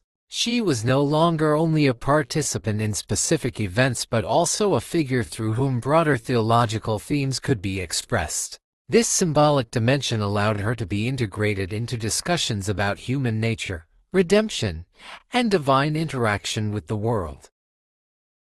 As theological debates continued, different perspectives on Christ's nature emerged. Some groups emphasized his humanity to such an extent that his divinity was minimized, while others stressed his divinity in ways that appeared to diminish his human experience. These differing positions led to disagreements that sometimes resulted in the formation of distinct communities with separate interpretations. Within this context, Mary's designation became a point of contention. The question was not simply how to describe her but what that description implied about Jesus. If Mary were described in a way that suggested she was the mother of a purely human figure, this could be seen as undermining claims about Jesus' divine nature. Conversely, describing her in a way that emphasized a connection to divinity raised questions about the relationship between the human and divine aspects of Jesus. The culmination of these debates in relation to Mary occurred in the early 5th century, particularly during the Council of Ephesus in 431 CE. This gathering of church leaders addressed a controversy concerning the appropriate title for Mary. The term that became central to the discussion was Theotokos, a Greek word meaning God-bearer or one who gives birth to God. The acceptance of this term was intended to affirm a specific understanding of Jesus as a unified person possessing both human and divine natures. From a theological standpoint, the adoption of this title did not imply that Mary was the origin of divinity itself. Rather, it was a way of expressing the belief that the individual she gave birth to was fully divine as well as fully human. By affirming this title, the Council aimed to clarify the relationship between these two aspects and to resolve disputes that had arisen among different groups. The decision of the Council of Ephesus had far-reaching implications.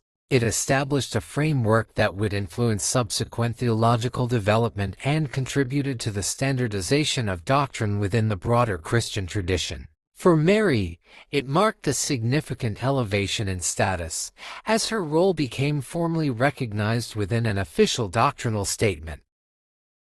It is important to understand that this development was not universally accepted at the time. Some groups rejected the conclusions of the Council and maintained alternative interpretations. These disagreements illustrate the diversity of thought within early Christianity and the ongoing process of negotiation and definition that characterized this period. In addition to formal doctrinal decisions, the 4th and 5th centuries saw an increase in writings that explored Mary's role in greater detail. These writings often combined theological reflection with elements of narrative expansion. While they were not intended as historical biographies, they contributed to a richer and more complex image of Mary within the tradition. During this period, the concept of Mary's perpetual virginity also gained prominence. This idea, which had earlier roots, was more fully articulated and defended in theological arguments. It was presented as a reflection of her unique role and as a sign of dedication. Scholars note that such concepts were shaped by broader cultural and philosophical influences, including ideals related to purity and spiritual focus.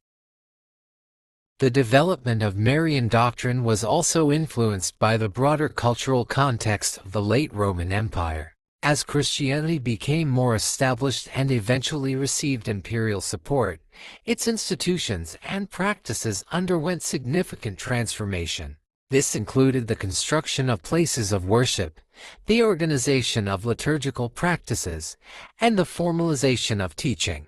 Within this evolving environment, Mary's role was increasingly integrated into public and communal expressions of belief.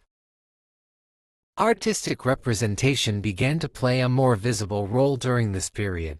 Early visual depictions of Mary appear in various forms, often emphasizing her relationship to Jesus. These images, while not detailed or standardized, reflect the growing importance of her figure within communal life. They also demonstrate how visual culture contributed to the transmission of ideas and the reinforcement of shared beliefs.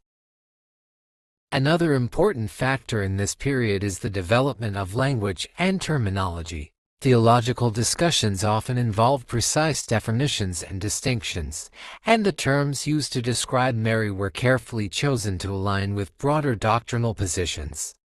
This emphasis on language underscores the importance of clarity in communication and the role of terminology in shaping understanding. The spread of Christianity into different regions continued to influence how Mary was perceived. As the faith expanded into areas with diverse cultural backgrounds, local traditions interacted with emerging doctrines. This interaction sometimes led to variations in emphasis and interpretation, contributing to the diversity of Marian traditions that would develop in later centuries. The role of councils and formal gatherings in shaping doctrine highlights the institutional dimension of these developments. Decisions made in such settings were intended to provide guidance and unity, but they also reflected the complexities of negotiation and compromise. Mary's designation as Theotokos, for example, was both a theological statement and a response to specific controversies. From a modern scholarly perspective, the developments of this period are understood as part of a broader process of doctrinal formation. Rather than viewing these doctrines as direct reflections of historical events, scholars analyze them as responses to questions and challenges faced by early communities. This approach allows for a clearer understanding of how Mary's role was constructed and interpreted over time.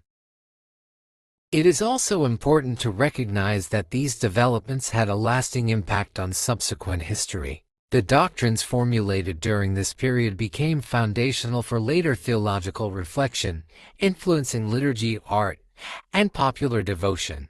Mary's elevated status within these frameworks ensured that she would remain a central figure in Christian thought and practice.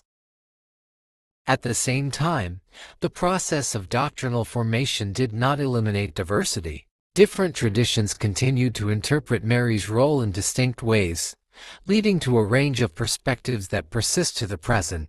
This diversity reflects the complexity of the historical process and the multiple factors that have shaped understanding over time. In conclusion, the period from the 2nd to the 5th century represents a crucial phase in the development of Marian doctrine.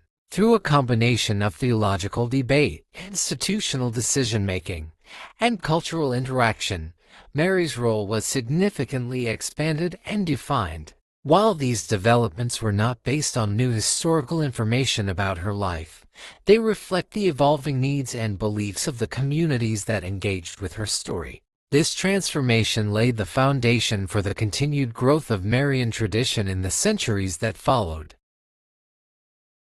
Part 10. Mary in Late Antiquity, Liturgy, Art, and the Rise of Devotional Culture. By the late antique period, roughly spanning the 4th through 7th centuries, the figure of Mary had moved beyond the relatively limited narrative role found in earlier texts and had become firmly embedded in the public, liturgical, and artistic life of Christian communities. This transformation did not occur suddenly but emerged through a combination of theological consolidation, institutional development, and evolving cultural expression. During this period, Mary's presence became more visible, more structured, and more widely shared across different regions. One of the most important developments in this era was the integration of Mary into formal liturgical practice. As Christian worship became increasingly organized, with established calendars, rituals, and communal gatherings, specific days and observances began to be associated with key figures and events. Mary's role in foundational narratives made her a natural focus for commemoration. Over time, distinct feasts emerged that highlighted aspects of her life, such as her role in the birth of Jesus or her position within the broader narrative of salvation. The creation of these liturgical observances reflects several important dynamics. First, it demonstrates the shift from informal remembrance to structured commemoration. Early communities may have recalled figures like Mary in general terms, but the establishment of specific feast days required coordination, agreement, and institutional support. Second, it shows how theological ideas were translated into communal practice. Concepts developed in debates and councils found expression in rituals that were repeated annually, reinforcing shared beliefs. The geographic spread of these practices is also notable. While some observances originated in specific regions, they often spread through networks of communication, travel, and exchange. Centers of influence, such as major cities within the Roman and later Byzantine world, played a key role in disseminating liturgical traditions. As a result, Mary's commemoration became a unifying element across diverse communities, even as local variations persisted. Parallel to the development of liturgy was the expansion of artistic representation. In earlier periods, visual depictions of Mary were relatively rare and often symbolic. By late antiquity, however, she began to appear more frequently in various forms of art, including mosaics, frescoes, and carved reliefs. These images were typically located in places of worship, where they served both decorative and instructional purposes.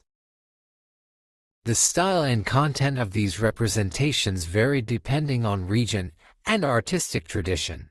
In some cases, Mary is depicted holding an infant, emphasizing her role as a mother. In others, she appears in a more formal posture, reflecting her elevated status within theological frameworks. The use of visual symbols, such as specific colors or gestures, contributed to the communication of meaning. These artistic choices were not arbitrary but were informed by the theological and cultural context of the time. Art in this period functioned as a form of visual theology. For communities with limited access to written texts, images provided a means of conveying complex ideas in an accessible format. Mary's increasing presence in these images indicates her growing importance as a figure through whom key concepts could be expressed. Her depiction often combined elements of humility and dignity, reflecting the dual aspects of her portrayal in theological discourse.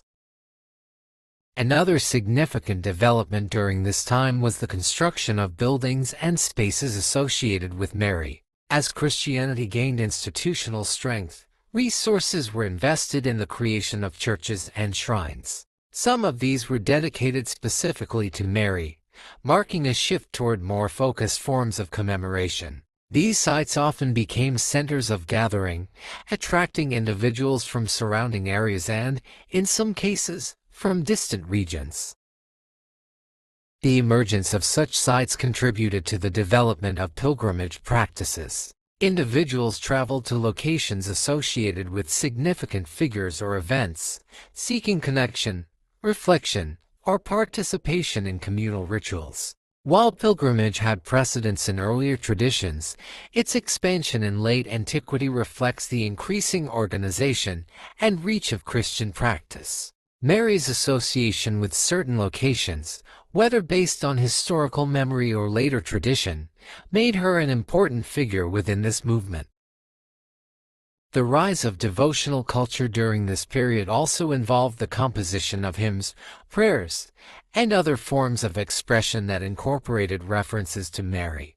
These compositions were used in both communal and private settings, providing language through which individuals could engage with the ideas associated with her. The themes present in these works often emphasized attributes such as faith, humility, and intercession, reflecting the theological developments of the time. Language played a crucial role in shaping these expressions. As Christianity spread into regions with different linguistic traditions, texts and hymns were composed in multiple languages, including Greek, Latin, Syriac, and others. Each linguistic context brought its own nuances, influencing how Mary was described and understood. This diversity contributed to the richness of Marian tradition, while also presenting challenges for maintaining consistency. The social and political context of late antiquity also influenced the development of Marian devotion. The transition from a marginalized movement to a more established and, in some cases, state-supported institution altered the dynamics of religious practice.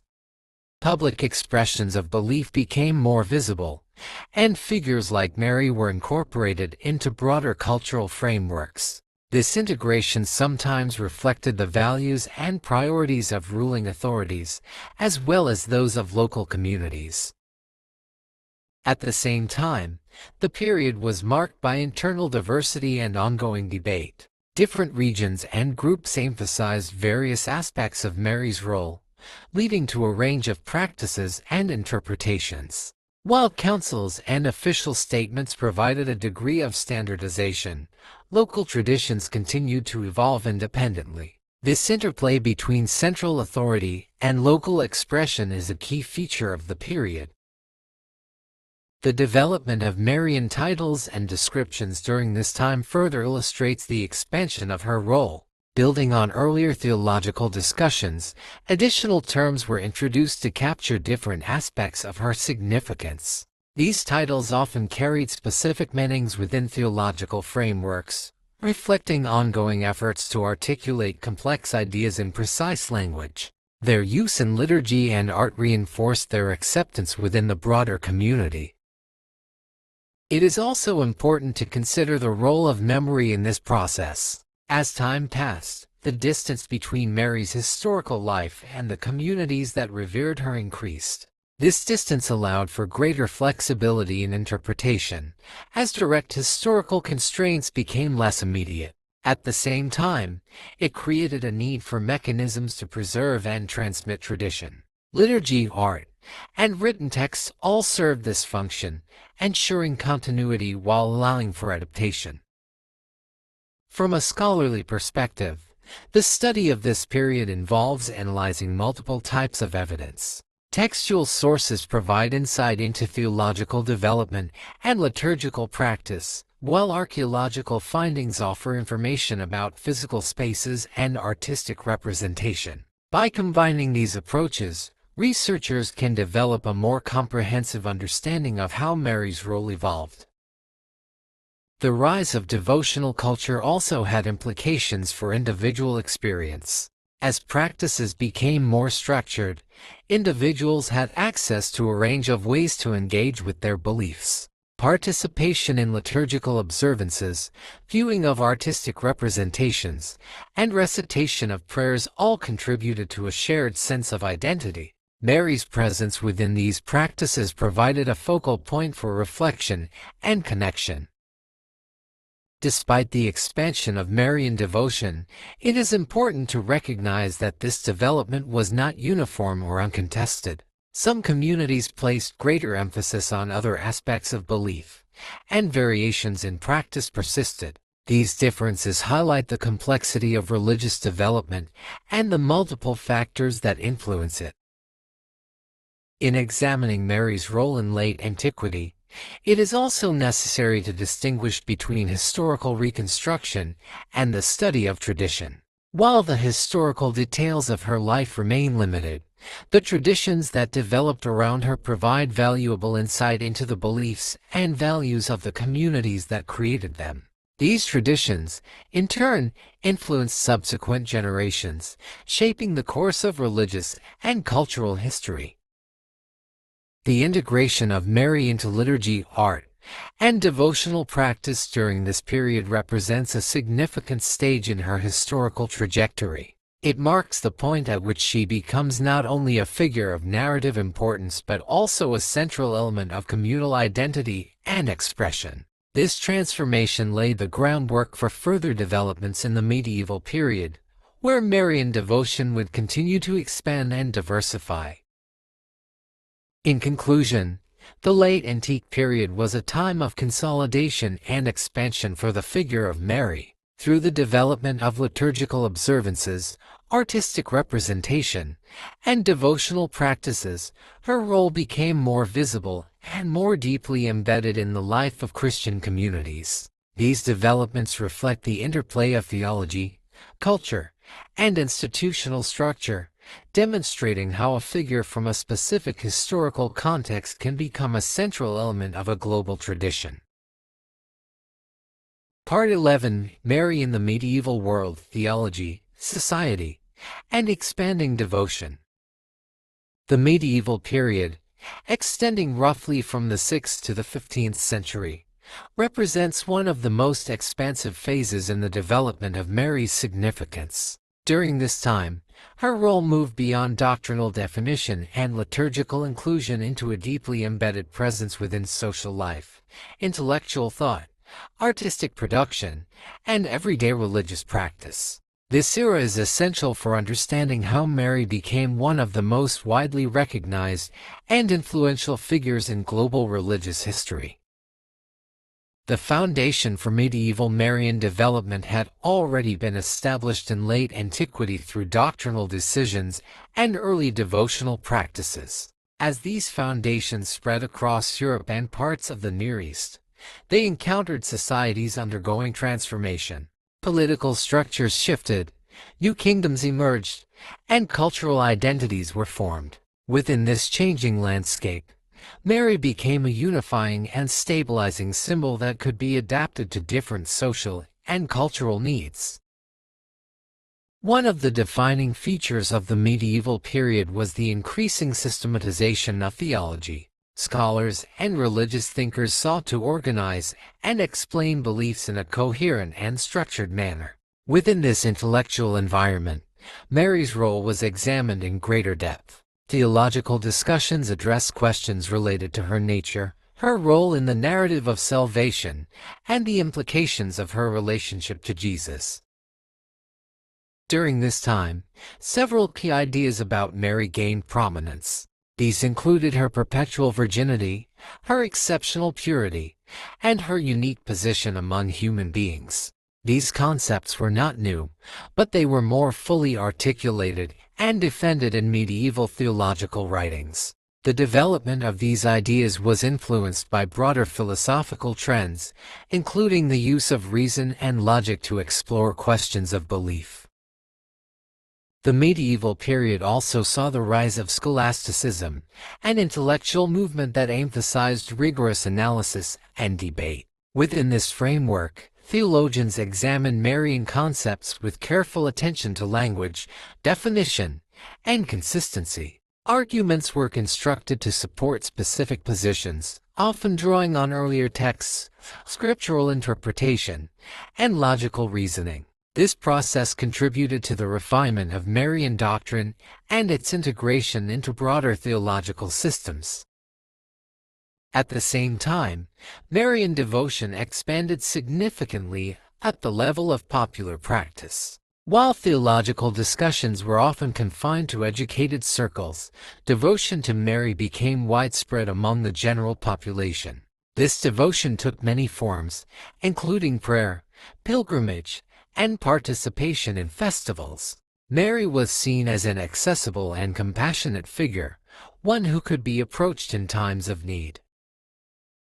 The perception of Mary as a figure of compassion and intercession became particularly important during this period. Medieval society was often marked by uncertainty, including economic hardship, disease, and conflict. In this context, individuals sought sources of comfort and reassurance. Mary's portrayal as a caring and protective presence resonated with these needs, contributing to the growth of her popularity. Pilgrimage sites associated with Mary became important centers of activity. These locations attracted visitors from various regions, creating networks of movement and exchange. Pilgrimages were not only religious acts but also social and economic events, influencing local communities and contributing to cultural interaction. The association of Mary with specific sites reinforced her presence within the physical landscape. Artistic representation reached new levels of complexity and diversity during the medieval period. Mary became a central subject in painting, sculpture, manuscript illumination, and architecture. These works often reflected both theological ideas and local cultural influences. In some depictions, she is presented with formal dignity, emphasizing her elevated status. In others, she appears in more intimate settings, highlighting her role as a mother and relatable figure. The use of symbolism in medieval art played a significant role in shaping understanding. Colors, gestures, and objects were carefully chosen to convey meaning. For example, certain colors were associated with qualities such as purity or royalty, while specific poses indicated particular roles or attributes. These visual elements allowed artists to communicate complex ideas in a form that could be widely understood. Literature also contributed to the expansion of Marian devotion. Texts written in both Latin and vernacular languages included references to Mary, often presenting her as an example of virtue or as a participant in narratives that conveyed moral lessons. These works were accessible to a broader audience than earlier theological writings, further extending her influence. The development of Marian hymns and prayers during this period is another important aspect. These compositions were used in both communal and private settings, providing a structured way for individuals to express their beliefs and emotions. The language of these texts often emphasized themes of humility, grace, and protection, reflecting the evolving perception of Mary. The medieval period also witnessed the formal recognition of additional Marian doctrines. One of the most significant of these was the concept of the Immaculate Conception, which refers to the belief that Mary was conceived without the condition of original sin. While this idea was debated for centuries and not formally defined until much later, its development during the medieval period illustrates the ongoing expansion of Marian theology. Debates surrounding such doctrines highlight the diversity of thought within medieval Christianity. Different scholars and communities held varying views, leading to discussions that could be both rigorous and prolonged.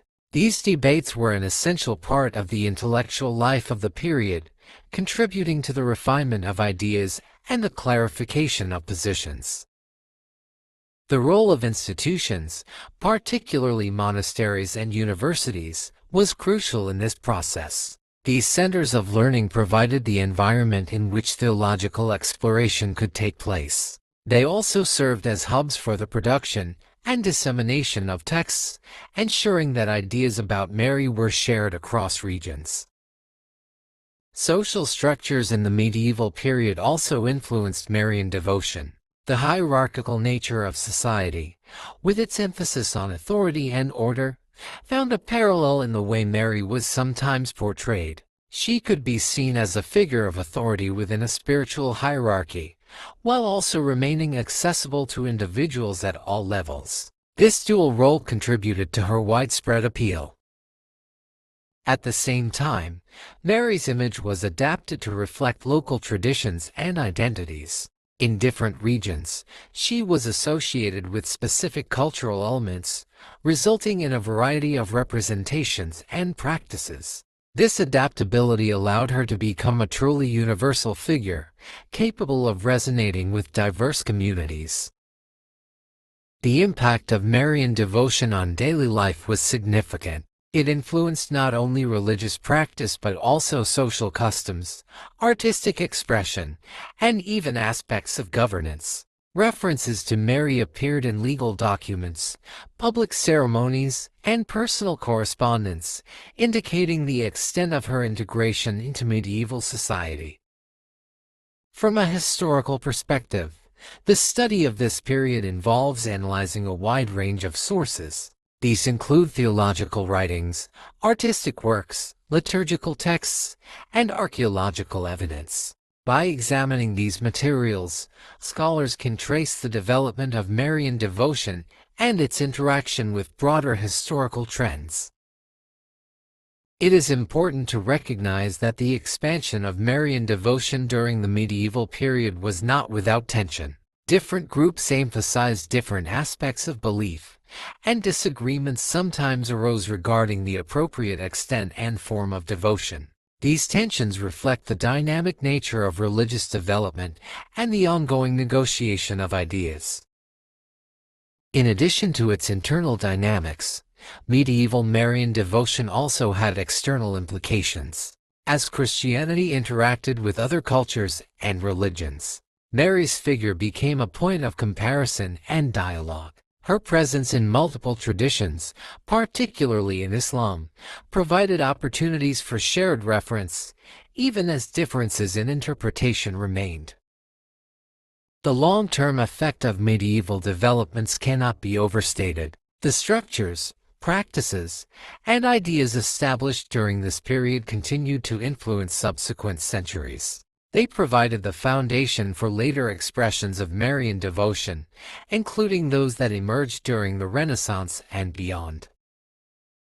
In conclusion, the medieval period represents a time of significant expansion and diversification in the understanding and veneration of Mary. Through theological refinement, artistic innovation, and widespread devotional practice, her role became deeply embedded in the fabric of society. This integration reflects the complex interplay of belief, culture, and historical context, demonstrating how a figure from antiquity can become central to the identity of entire civilizations.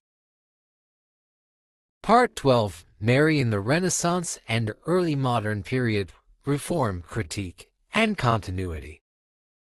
The transition from the medieval world into the Renaissance and early modern period brought profound changes to Europe and the wider Mediterranean world. Political structures evolved, intellectual movements challenged established assumptions, scientific inquiry expanded, and religious institutions underwent periods of crisis and reform.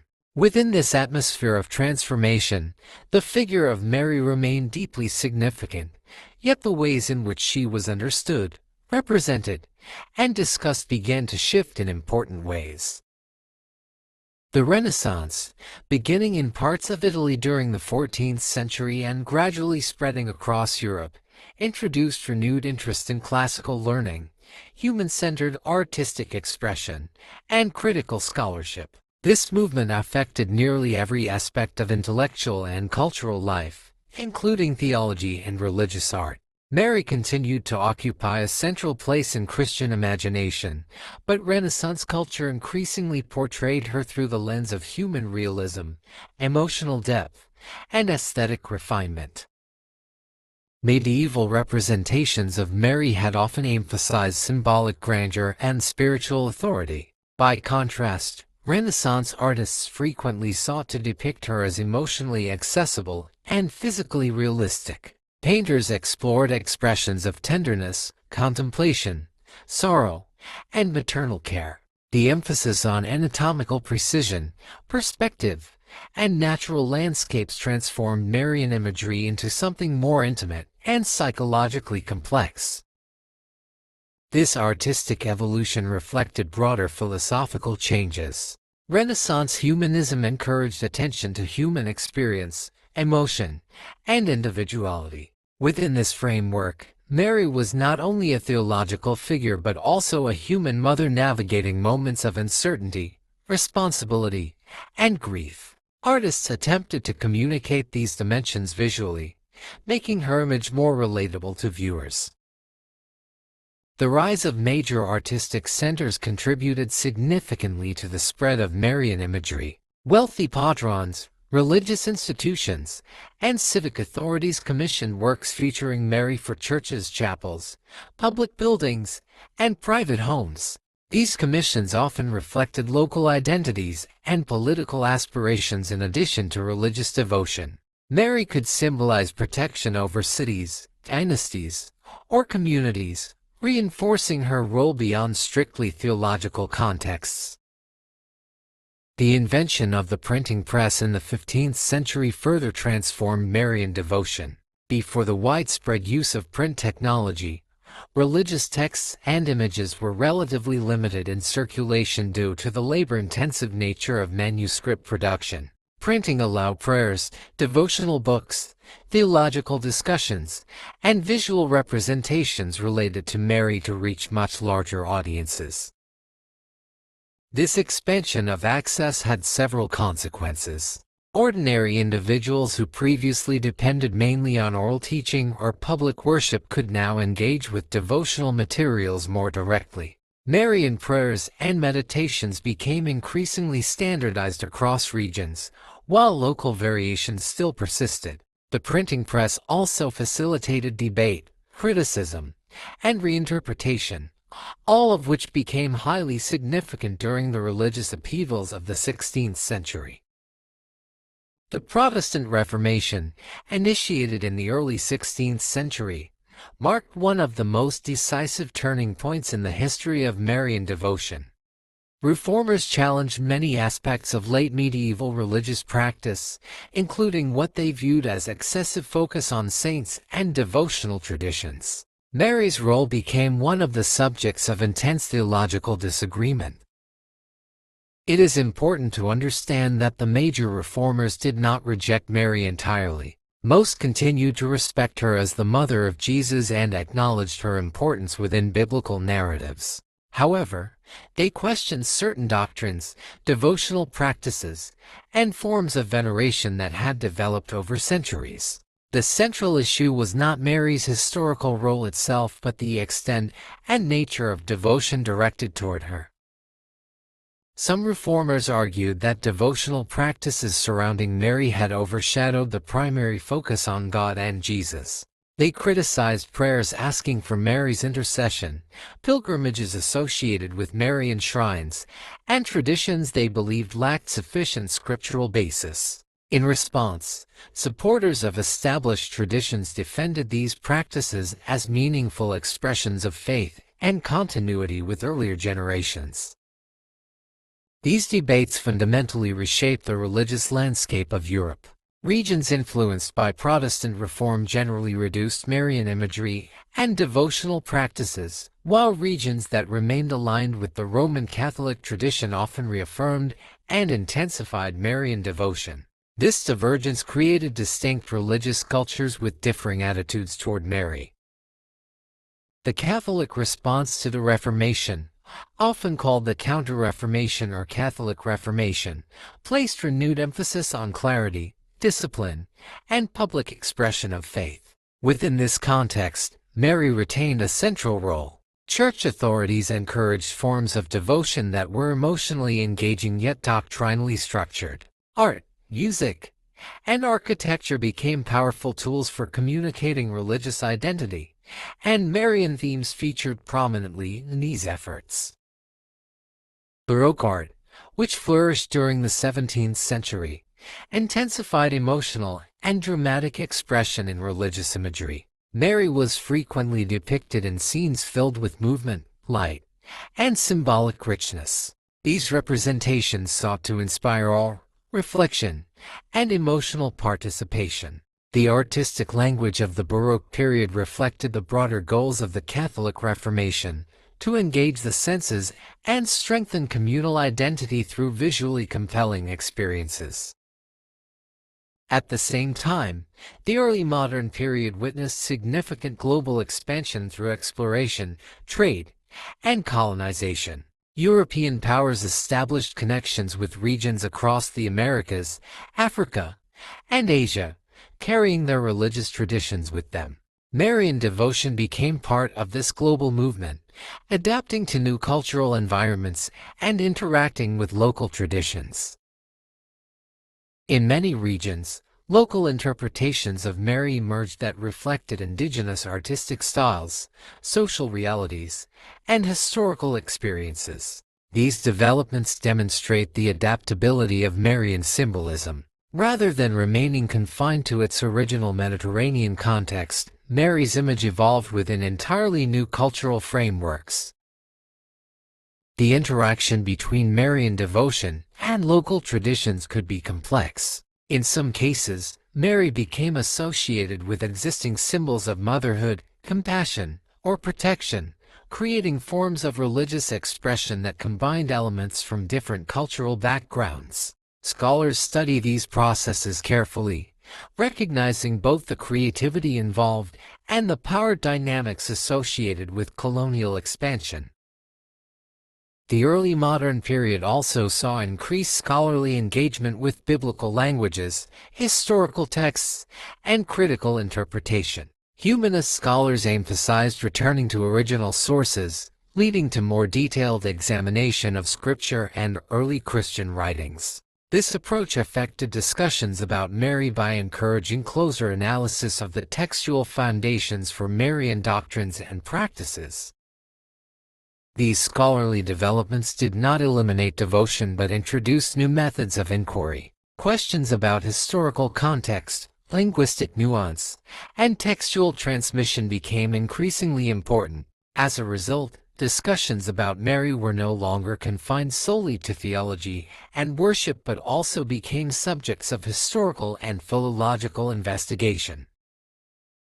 Scientific advancement during the Renaissance and early modern era also influenced broader intellectual culture. The growth of astronomy, medicine, anatomy, and natural philosophy encouraged more empirical approaches to understanding the world. While these developments did not directly target Marian belief, they contributed to a cultural atmosphere in which traditional assumptions were increasingly examined critically. Despite these intellectual changes, Mary remained deeply embedded in popular consciousness. Festivals, processions, prayers, and artistic representations continued to shape communal life in many societies. Her image appeared in homes, public spaces, and places of worship, reflecting a continuity of devotion even amid significant social transformation. The role of women in society during this period provides another important context for understanding Marian imagery. Mary was often presented as an idealized model of motherhood, humility, and obedience. These portrayals both reflected and reinforced social expectations regarding women's roles. At the same time, some interpretations emphasized her strength, endurance, and dignity, offering more complex representations than simplistic stereotypes might suggest. Literature from the Renaissance and early modern period further expanded Marian themes. Poets, theologians, and writers explored her symbolism in works ranging from scholarly treatises to devotional poetry. These writings reveal the diversity of perspectives that existed even within shared religious traditions. Music also became a major medium for Marian expression. Composers created elaborate choral works, hymns, and liturgical settings dedicated to Mary. These musical compositions often blended theological themes with emotional resonance, contributing to the sensory richness of religious experience during the period. From a historical perspective, the Renaissance and early modern era demonstrate how religious figures evolve in response to broader cultural transformation. Mary's role during this time cannot be understood solely through theology. It must also be examined in relation to art, politics, technology, social structure, colonial expansion, and intellectual change. The continuity of Marian devotion across periods of reform and critique is particularly striking. Even as debates intensified and religious divisions deepened, Mary remained a significant figure in multiple traditions. Her meaning shifted depending on context, yet her presence persisted. This endurance reflects the flexibility and symbolic power of her image within human culture.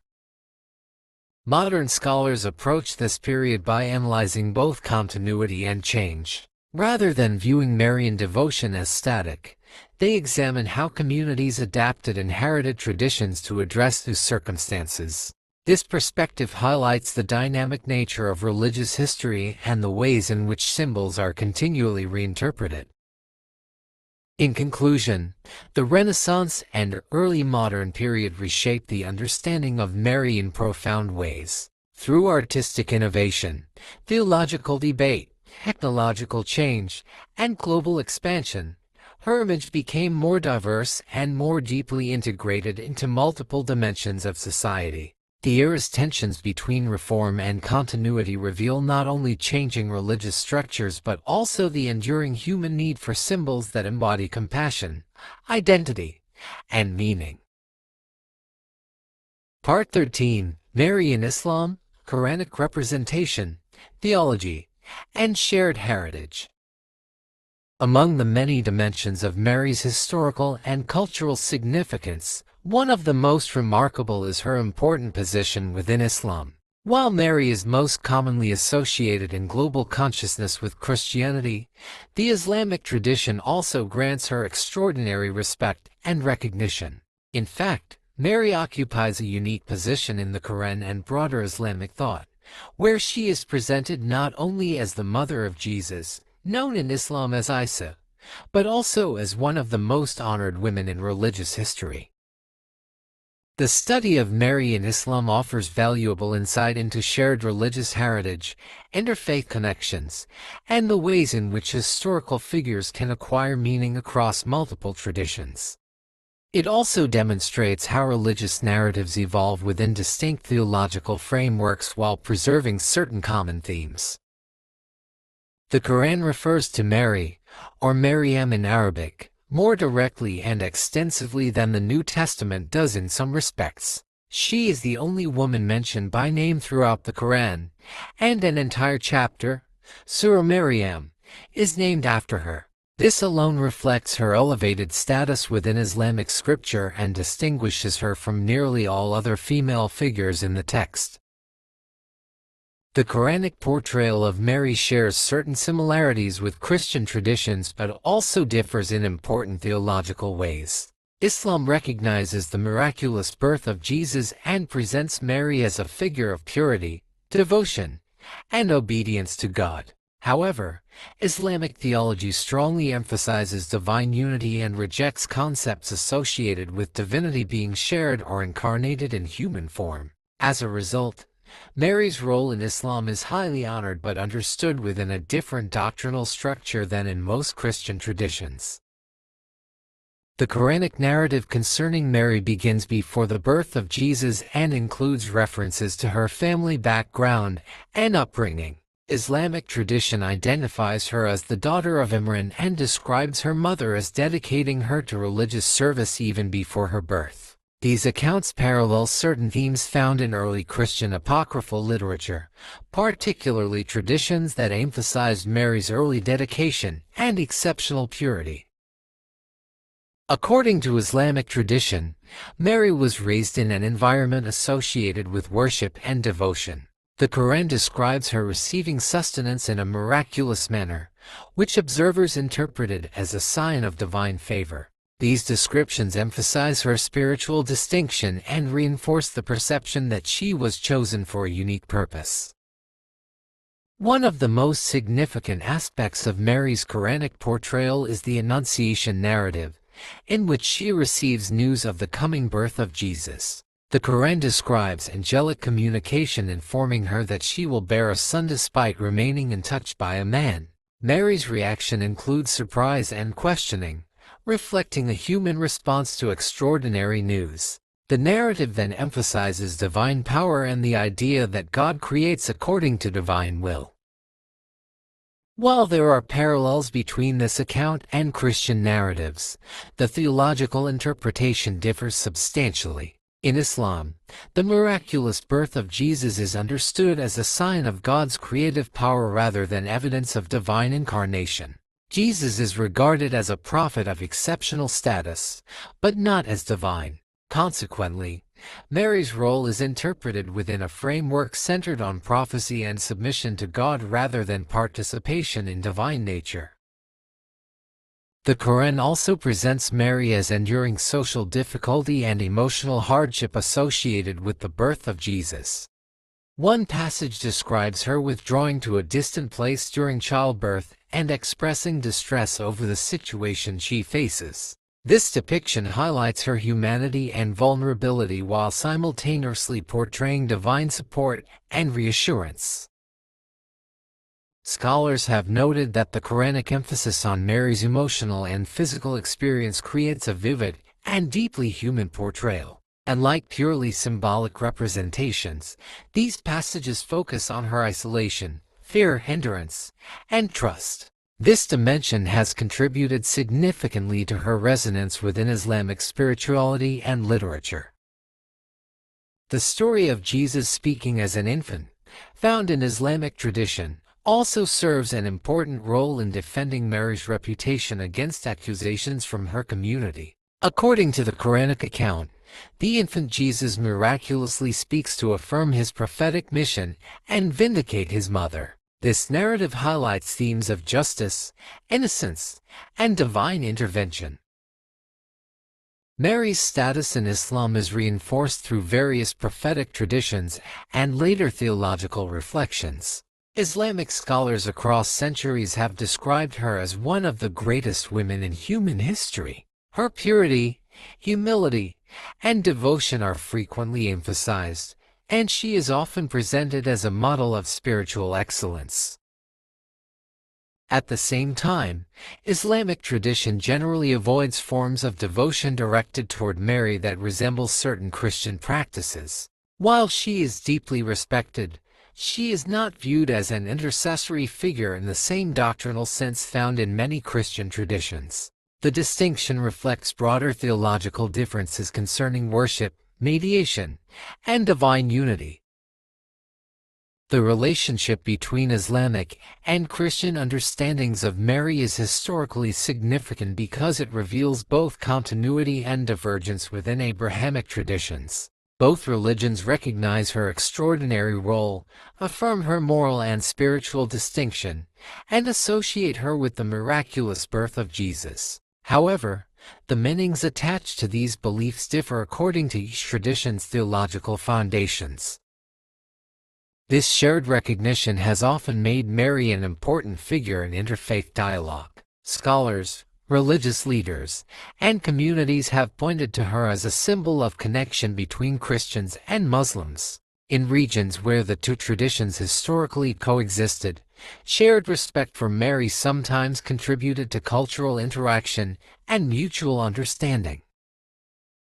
Historically, Mary's image in Islamic societies also developed through art, literature, and devotional expression, although Islamic artistic conventions differed from those in Christian Europe. Because many Islamic traditions discouraged representational religious imagery, textual and poetic forms became especially important. Writers described Mary using rich symbolic language, emphasizing her purity, dignity, and closeness to God. Mystical traditions within Islam, particularly Sufi interpretations, often highlighted Mary's spiritual qualities. Some Sufi writers viewed her as representing inner purity, complete trust in God, and spiritual receptivity. These interpretations extended beyond literal narrative and explored deeper symbolic meanings associated with her character. The role of women in Islamic thought is another important context for understanding Mary's significance. Throughout history, Mary has frequently been presented as an example of faith, modesty, and devotion. At the same time, modern scholars have examined how her portrayal has been interpreted differently across historical periods and social contexts.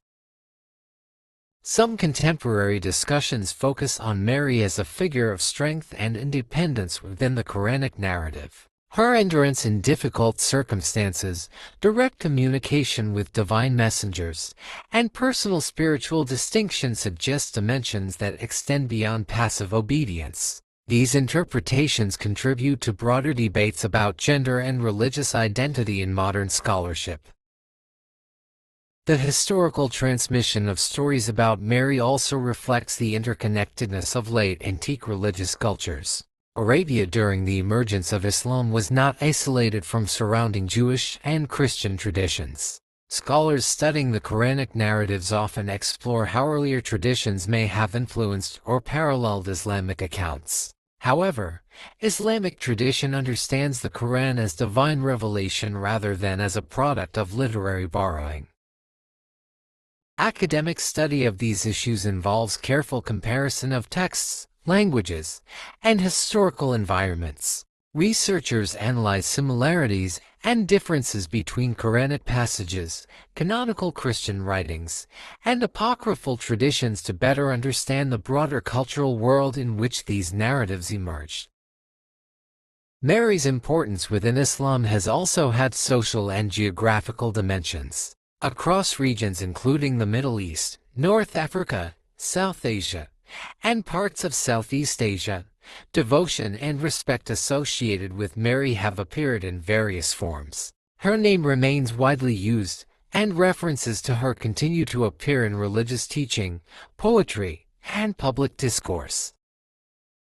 In some parts of the world, sites associated with Mary have historically attracted both Muslim and Christian visitors. These shared spaces illustrate how religious traditions can intersect in lived experience even when theological differences remain significant. Such practices reflect the broader cultural impact of Mary beyond formal doctrinal boundaries.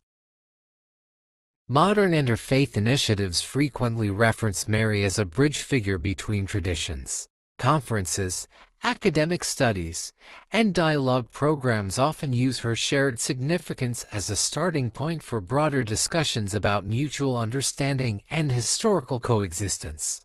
While differences between Christianity and Islam remain substantial, Mary's role provides a rare area of overlapping reverence.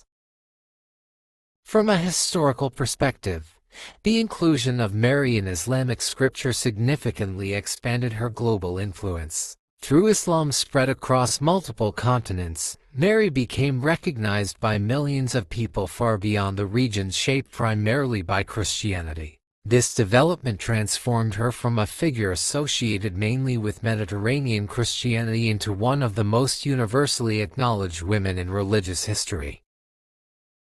Modern scholarship approaches Mary in Islam not only as a theological figure but also as a subject of literary, historical, and sociological analysis. Researchers examine how interpretations of her have evolved, how they differ across communities, and how they interact with broader issues such as gender, identity, and intercultural relations.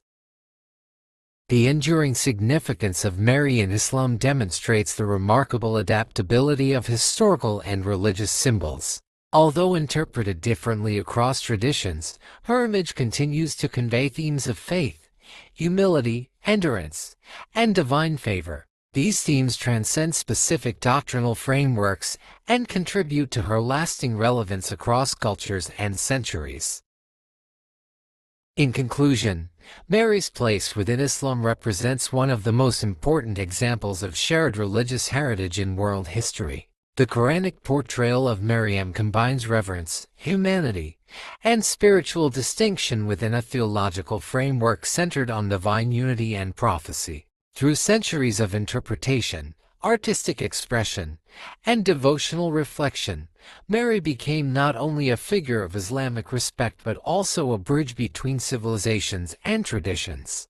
Her presence in both Christianity and Islam underscores the interconnected nature of religious history and the enduring power of certain human symbols to inspire meaning across diverse cultural worlds.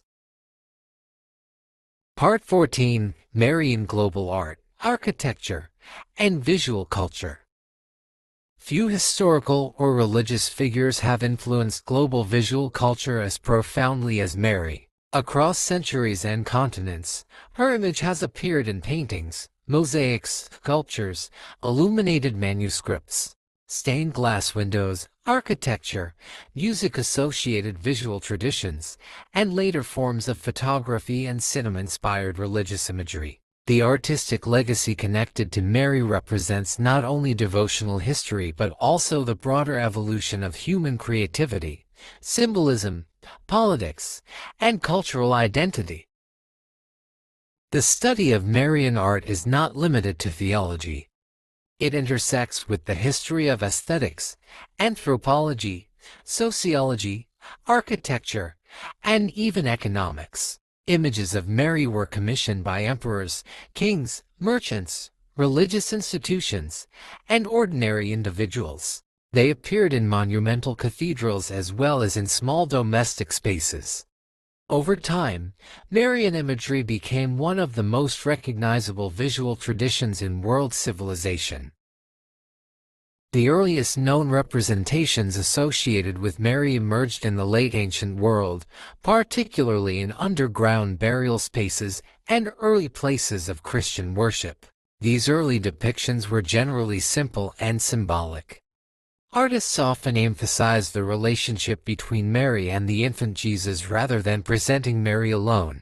The visual language of these early works reflected the limitations and conditions of communities that were still developing institutional structures and artistic conventions.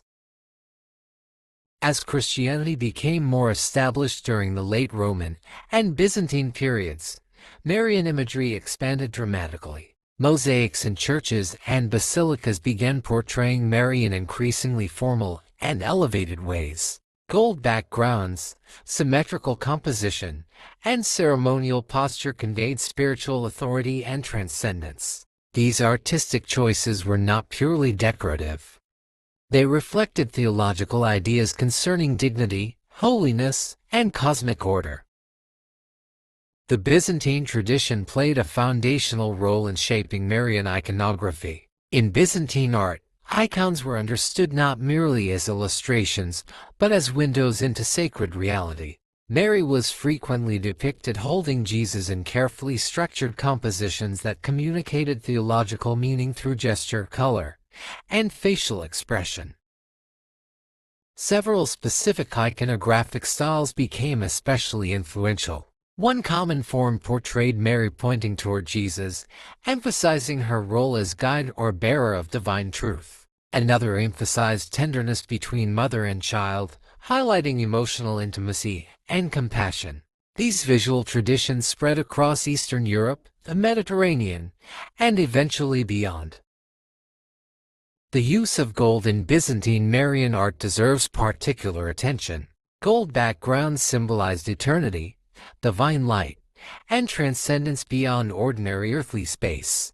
This aesthetic approach transformed visual perception, creating an atmosphere intended to inspire contemplation rather than realism. Mary's representation within such settings reinforced her elevated spiritual significance. At the same time, Western European artistic traditions developed their own approaches to Marian representation. During the Romanesque and Gothic periods, images of Mary became central features of cathedral architecture and sculpture. Gothic cathedrals in particular often dedicated large sections to Marian themes, reflecting the enormous growth of devotion during the medieval period. Architecture associated with Mary became one of the most important expressions of religious civilization.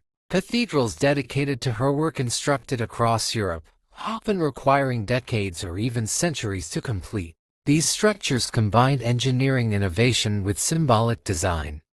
Towers, stained glass windows, arches, and sculptural programs worked together to create immersive environments intended to elevate the human mind towards spiritual reflection. Stained glass windows became especially important in Marian visual culture. In an age when literacy rates were limited, visual storytelling through colored glass allowed biblical narratives and devotional themes to become accessible to wider populations. Light passing through these windows created dynamic visual experiences that changed throughout the day, contributing to the emotional and symbolic atmosphere of worship spaces. The Gothic representation of Mary often emphasized both majesty and tenderness. She could appear enthroned as a queen-like figure while simultaneously being portrayed as a caring mother. This duality contributed significantly to her widespread appeal across different social groups. Nobility, clergy, merchants, and rural populations all found aspects of her imagery that resonated with their experiences and aspirations.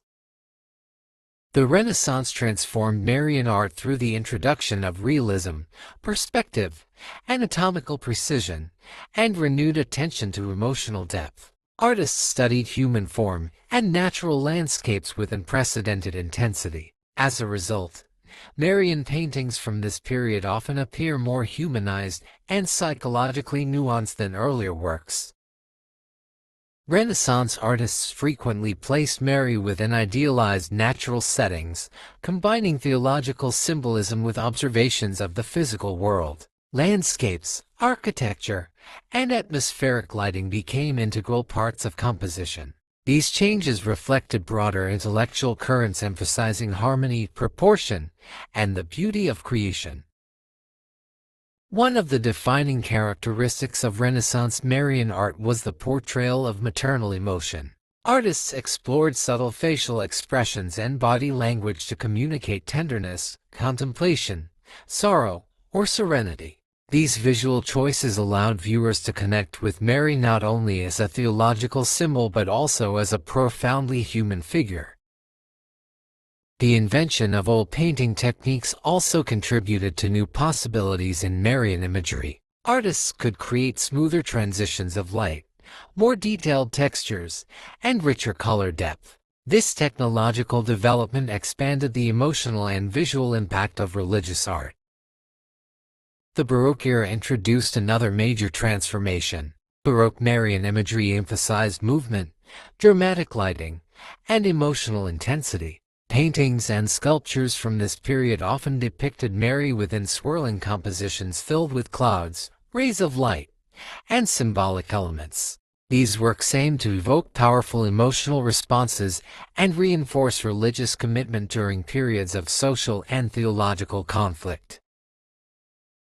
Baroque architecture dedicated to Mary similarly emphasized grandeur and sensory immersion. Curved forms, elaborate decoration, and theatrical spatial design created environments intended to inspire awe. These spaces reflected the broader cultural values of the period, in which emotional experience and public spectacle played important roles. Outside Europe, Marian imagery adapted to entirely different cultural environments. In Latin America, for example, local artistic traditions merged with European religious forms. Indigenous symbolism, color palettes, and aesthetic sensibilities influenced representations of Mary, creating distinct regional styles.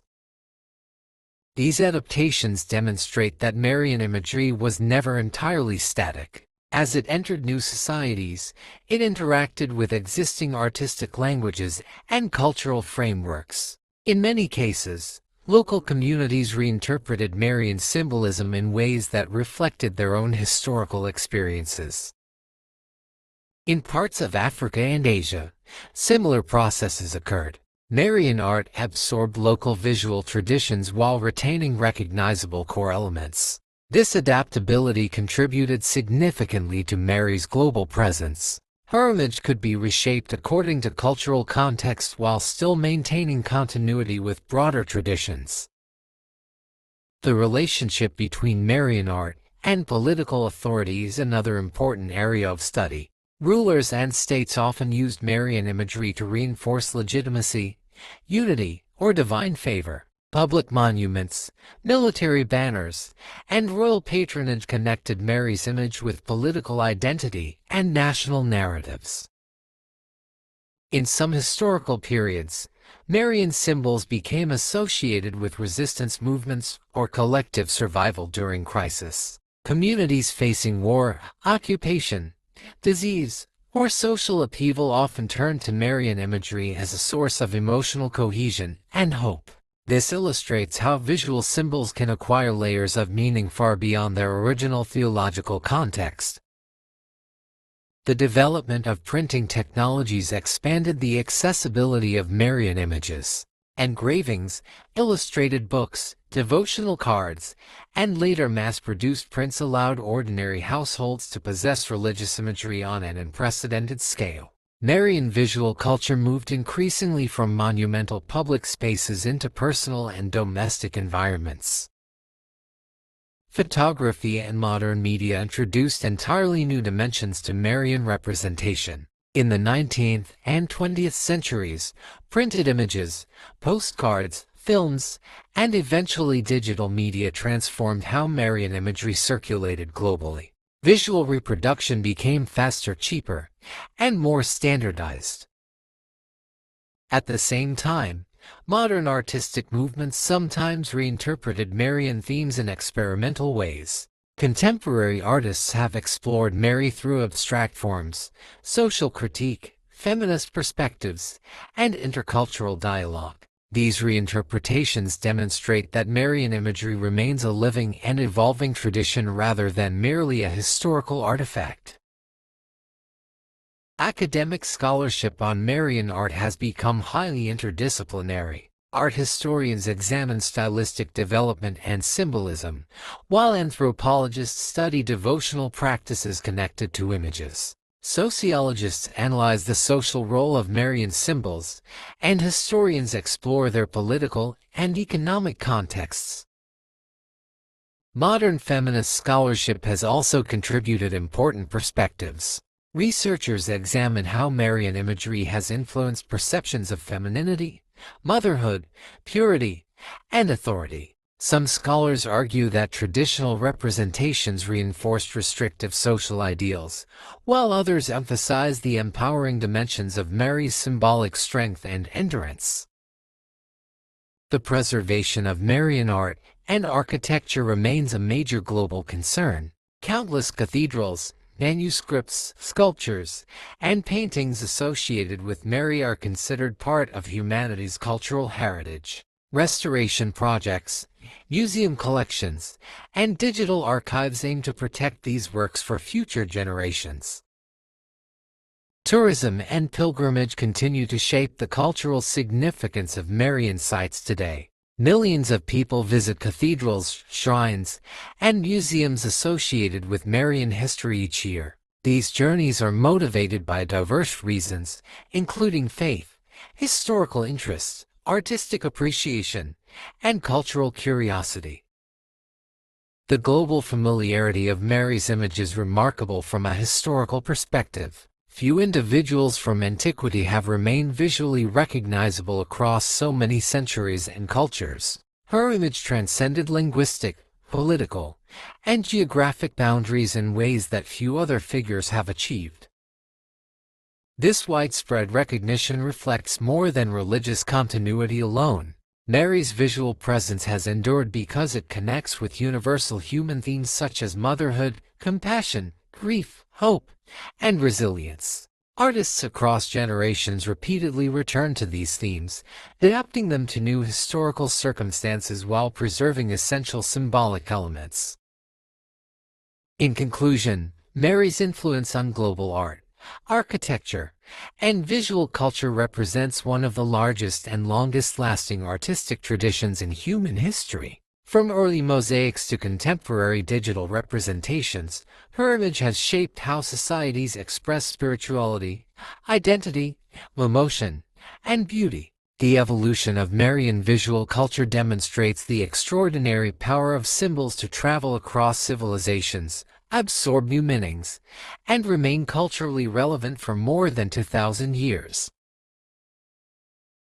Part 15: Marian Literature, Poetry, Music, and Oral Traditions Across Civilizations.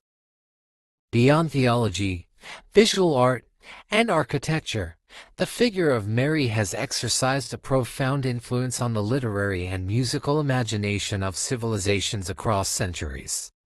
Her presence in poetry, hymns, storytelling traditions, sacred chants, philosophical reflection, dramatic works, and oral narratives demonstrates the extraordinary range of meanings associated with her image. Through language and sound, Mary became not only a religious figure but also a symbol capable of expressing emotional depth, cultural identity, moral aspiration, grief, compassion, and spiritual longing.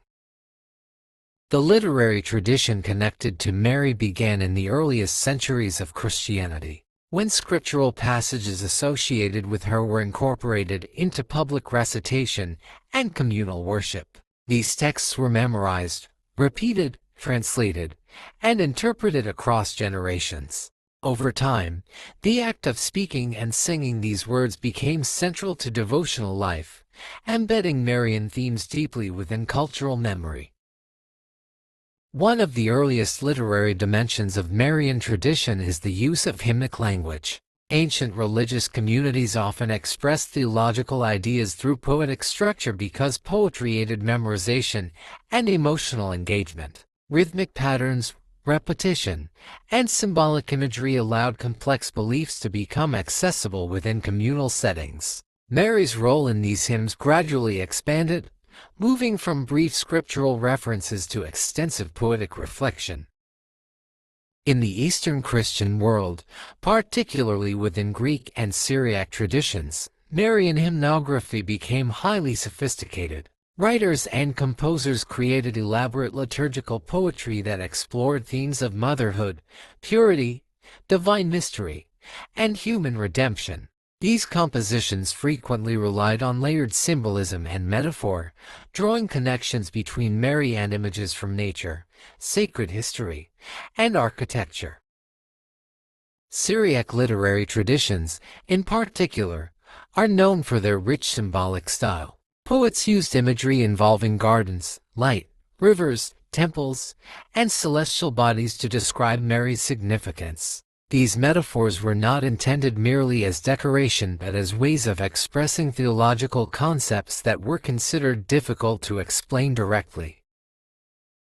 The Byzantine tradition further expanded Marian hymnography into monumental forms of liturgical poetry. Some compositions were structured to be performed collectively in worship settings, while others were intended for contemplation and ceremonial occasions. The musical and poetic sophistication of these works reflects the high cultural value placed on sacred literature in Byzantine civilization.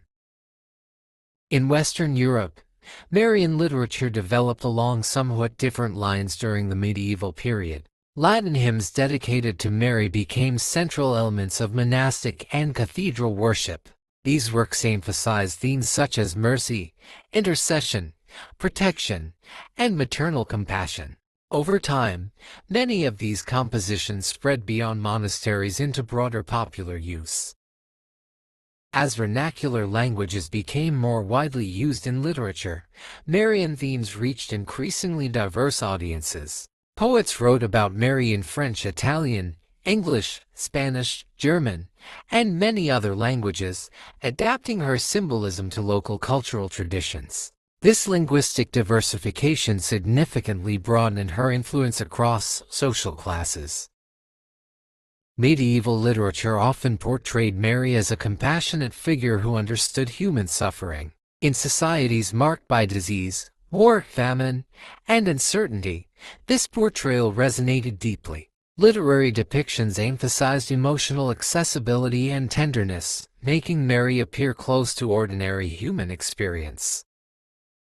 Narrative storytelling traditions associated with Mary also became widespread. These stories varied greatly in style and historical reliability. Some focused on miraculous interventions, while others emphasized moral lessons or communal identity. From a scholarly perspective, such stories are important not primarily as historical evidence but as reflections of the beliefs, anxieties, and aspirations of the communities that created them. Oral traditions played a particularly important role in spreading Marian narratives among populations with limited literacy. Traveling storytellers, religious teachers, musicians, and local communities transmitted stories across generations through speech and song. As these narratives moved between regions, they adapted to local customs, dialects, and cultural symbols. The adaptability of Marian oral traditions is especially visible in regions where Christianity encountered pre-existing cultural systems. In parts of Latin America, Africa, and Asia, local storytelling forms incorporated Marian themes into indigenous narrative structures. This blending created new cultural expressions while preserving recognizable elements of broader Marian tradition. Poetry dedicated to Mary flourished during the Renaissance and early modern period. Humanist literary culture encouraged refined language, emotional complexity, and artistic experimentation. Poets explored Marian themes using increasingly sophisticated forms, blending theological reflection with artistic beauty. Some literary works emphasized Mary's humanity, portraying her thoughts and emotions with psychological depth. Others focused more on symbolic grandeur, presenting her as a cosmic or universal figure associated with wisdom, purity, or divine order. These differing approaches illustrate the flexibility of Marian symbolism within literary culture. Music became one of the most powerful mediums through which Marian devotion spread globally. Sacred chants associated with Mary emerged early in Christian liturgical history and evolved into highly developed musical traditions. Gregorian chant in Western Europe and Byzantine chant in Eastern Christianity both incorporated Marian themes extensively. The emotional effect of music significantly strengthened Marian devotion. Melodic repetition, harmony, and vocal performance created experiences that combined intellectual meaning with emotional resonance. In communal worship settings, singing Marian hymns reinforced collective identity and shared emotional participation. The development of polyphonic music during the late medieval and Renaissance periods expanded the artistic possibilities of Marian composition. Composers created increasingly complex musical settings dedicated to Mary, often performed in cathedrals and courts. These works represented some of the highest achievements of sacred music in European history. Marian music also evolved outside formal institutional settings. Folk songs dedicated to Mary appeared across rural communities and urban centers alike. These songs often reflected local concerns, seasonal cycles, and communal memories. Unlike formal liturgical compositions, folk traditions were more flexible and adaptive, changing over time through repeated performance. In Latin America, Marian musical traditions blended European sacred forms with indigenous and African influences. Rhythms, instruments, and vocal styles varied by region, producing diverse expressions of devotion. Similar processes occurred in parts of Africa and Asia, where local musical traditions reshaped imported religious forms. The relationship between Mary and dramatic performance is another significant aspect of cultural history. Medieval mystery plays and religious dramas frequently included Marian characters and themes. These performances combined education, entertainment, and devotion, making religious narratives accessible to wider populations. Public performance allowed Marian stories to become communal experiences rather than merely private beliefs. Audiences encountered theological ideas through visual action, dialogue, music, and emotional expression.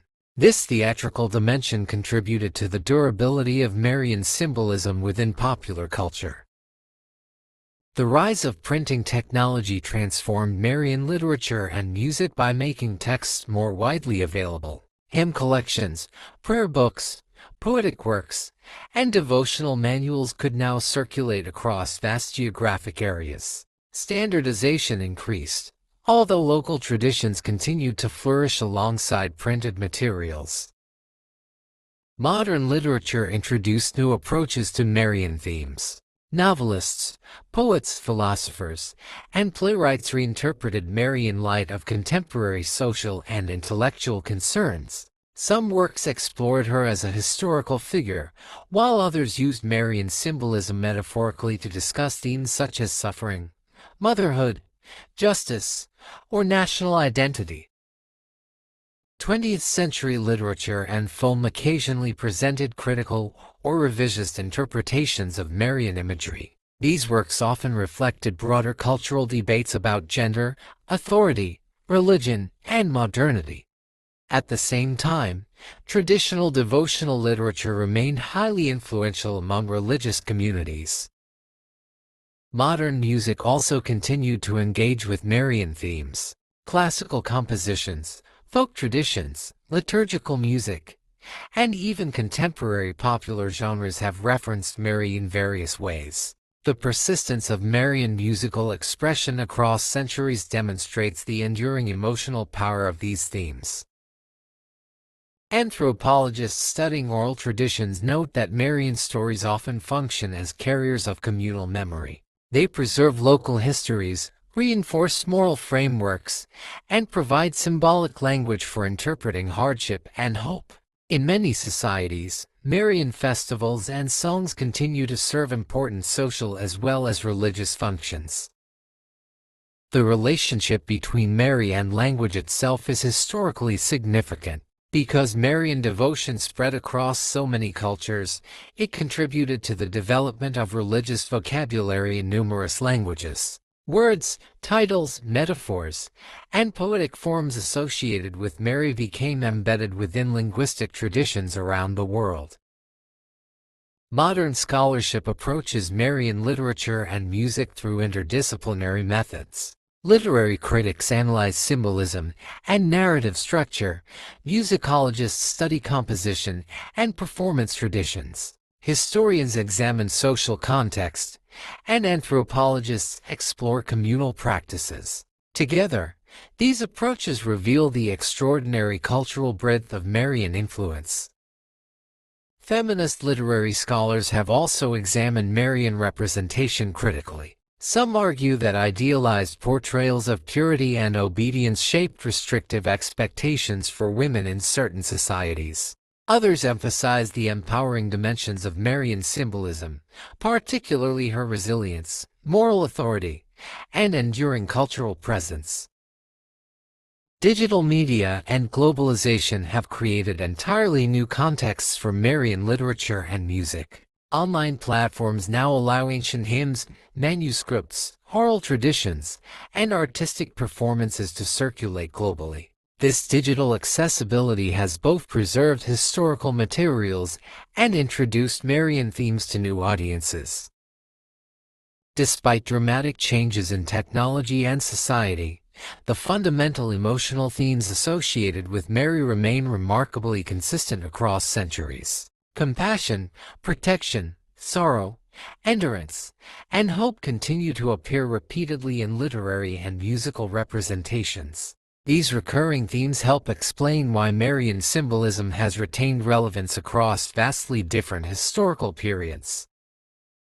The endurance of Marian oral traditions is especially significant in understanding cultural continuity. Even when institutions change or political systems collapse, songs and stories often survive within families and local communities.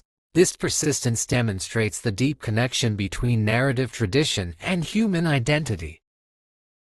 In conclusion, Mary's influence on literature, poetry, music, and oral traditions represents one of the most expansive cultural phenomena in world history. Through spoken word, written language, and musical expression. Her image has traveled across continents and centuries, continually adapting to new historical environments while preserving core symbolic themes. These artistic and narrative traditions reveal not only religious devotion but also humanity's enduring need to express emotion, memory, hope, and meaning through culture. Part 16: Mary and Women in History, Gender, Society, and Interpretation. The relationship between Mary and the history of women is one of the most complex and widely discussed subjects in religious and cultural studies.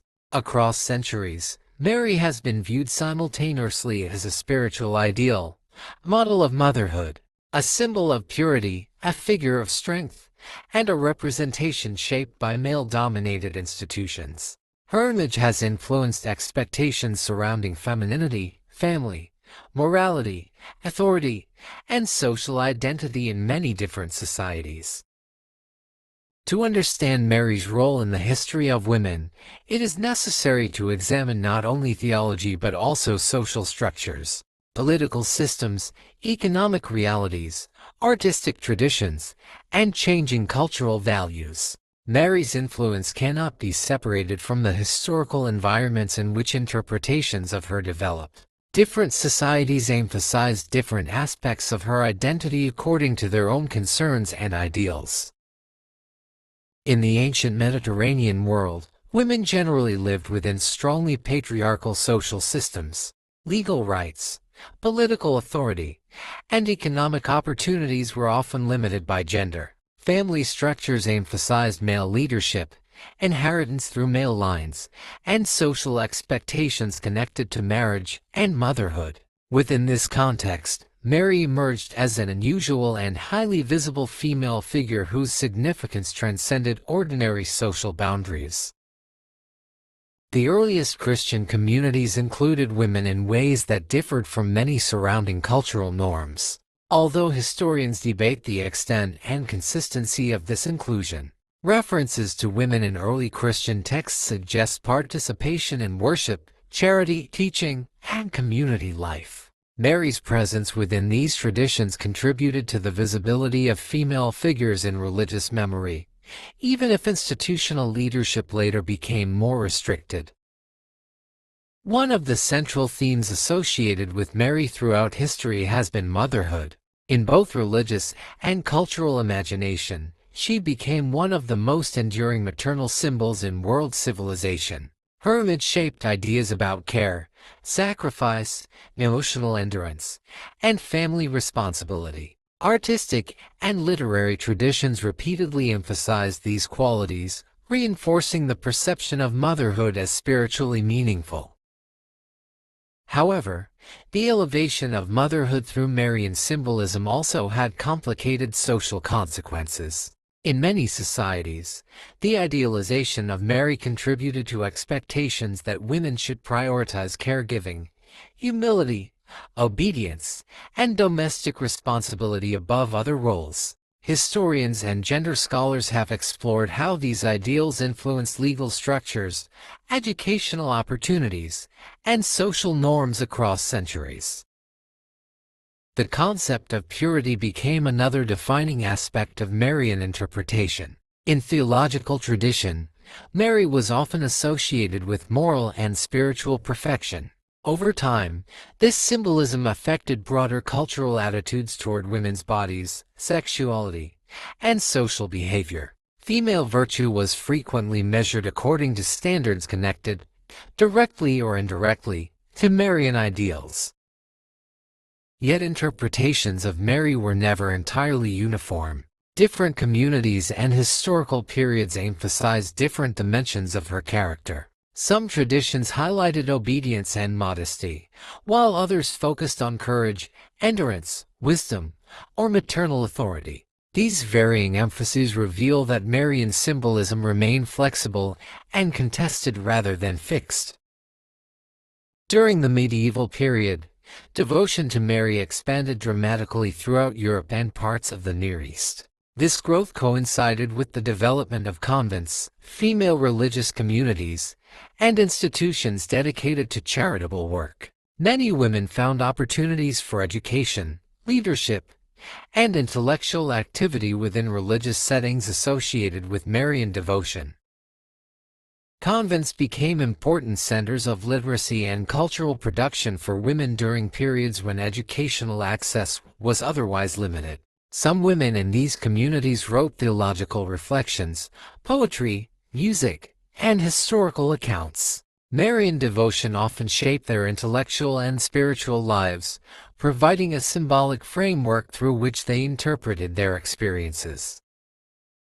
The relationship between Mary and female mysticism is especially significant. Throughout history, numerous women described profound spiritual experiences connected to Marian themes or imagery. These experiences sometimes allowed women to gain influence within religious communities despite broader institutional restrictions.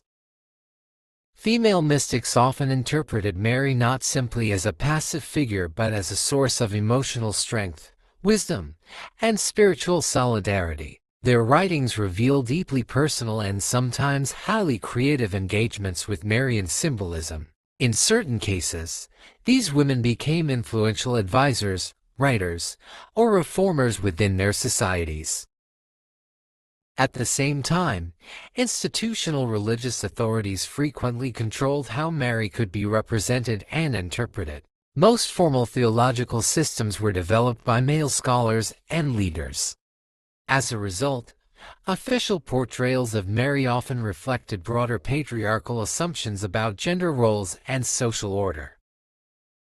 Modern feminist scholarship has devoted substantial attention to this issue. Some scholars argue that traditional Marian imagery reinforced unrealistic expectations of women by presenting an unattainable ideal of purity, obedience, and self-sacrifice. According to this perspective, Mary's symbolic perfection sometimes functioned as a cultural standard against which ordinary women were judged. Other scholars offer more nuanced interpretations. They argue that Mary's historical significance cannot be reduced solely to patriarchal control. Instead, they emphasize the ways in which women themselves actively engaged with Marian symbolism, finding comfort, identity, and empowerment through devotion and interpretation. For many women across history, Mary represented emotional understanding and protection within societies that often marginalized female voices. Her experiences of motherhood, uncertainty, suffering, and endurance created a sense of connection that transcended social class and geography. In times of war, poverty, illness, or personal grief, Marian devotion frequently served as a source of psychological and communal resilience. The emotional dimension of Marian symbolism is especially important in understanding its widespread appeal among women. Unlike distant political rulers or abstract philosophical concepts, Mary was often portrayed as emotionally accessible. Artistic and literary traditions emphasized compassion, sorrow, and empathy, making her image relatable to everyday human experience. The portrayal of Mary at the crucifixion of Jesus became particularly influential in shaping ideas about maternal grief and endurance. Across centuries, this image resonated deeply with communities affected by violence, social instability, and loss. Women who experienced personal tragedy often identified strongly with depictions of Mary's sorrow. The Renaissance and early modern periods introduced additional complexity into the relationship between Mary and women's history. Humanist scholarship, artistic realism, and religious reform movements reshaped Marian representation in various ways. At the same time, changing political and economic systems affected women's roles in society. In Catholic regions, Marian devotion remained highly visible and continued influencing ideals of femininity and motherhood. In Protestant regions, where certain forms of Marian devotion were reduced, women's religious experiences developed differently. These contrasting traditions contributed to distinct cultural attitudes regarding gender and family life. Colonial expansion also affected Marian symbolism and women's history globally. As Christianity spread through missionary activity and empire building, Marian imagery interacted with local traditions concerning femininity, motherhood, fertility, and spiritual authority. In many regions, local women adapted Marian symbols to their own cultural contexts, creating new forms of expression. In Latin America, for example, Marian devotion became closely connected with indigenous identity, social struggle, and communal memory. Women often played central roles in preserving and transmitting these traditions through family practices, festivals, storytelling, and ritual life. Modern social movements have continued to reinterpret Mary in new ways. Some feminist theologians emphasize her courage, agency, and moral autonomy rather than focusing primarily on obedience or passivity. They point to her willingness to accept uncertainty, endure hardship, and remain committed under difficult circumstances as evidence of inner strength. Other scholars analyze how Marian imagery intersects with race, class, and national identity. Artistic representations of Mary have varied widely across cultures, sometimes reflecting dominant social hierarchies and sometimes challenging them. The adaptation of Marian imagery into local forms has allowed communities to see their own experiences reflected within broader religious traditions. Psychological interpretations of Mary also emerged during the 20th century. Some thinkers viewed her as an archetypal maternal figure representing nurture, protection, and emotional stability. These interpretations moved beyond strictly religious frameworks and explored the broader symbolic role Mary plays within human consciousness and collective imagination. Contemporary discussions about Mary and women's roles remain highly diverse. In some religious communities, traditional interpretations continue to emphasize modesty, motherhood, and family-centered identity. In others, Mary is increasingly understood as a symbol of dignity, resilience, social justice, and female spiritual authority. The relationship between Mary and women in modern society cannot be understood through a single narrative. Different women and communities continue to interpret her in different ways depending on cultural background, theological perspective, and historical experience. This diversity reflects the broader complexity of gender history itself.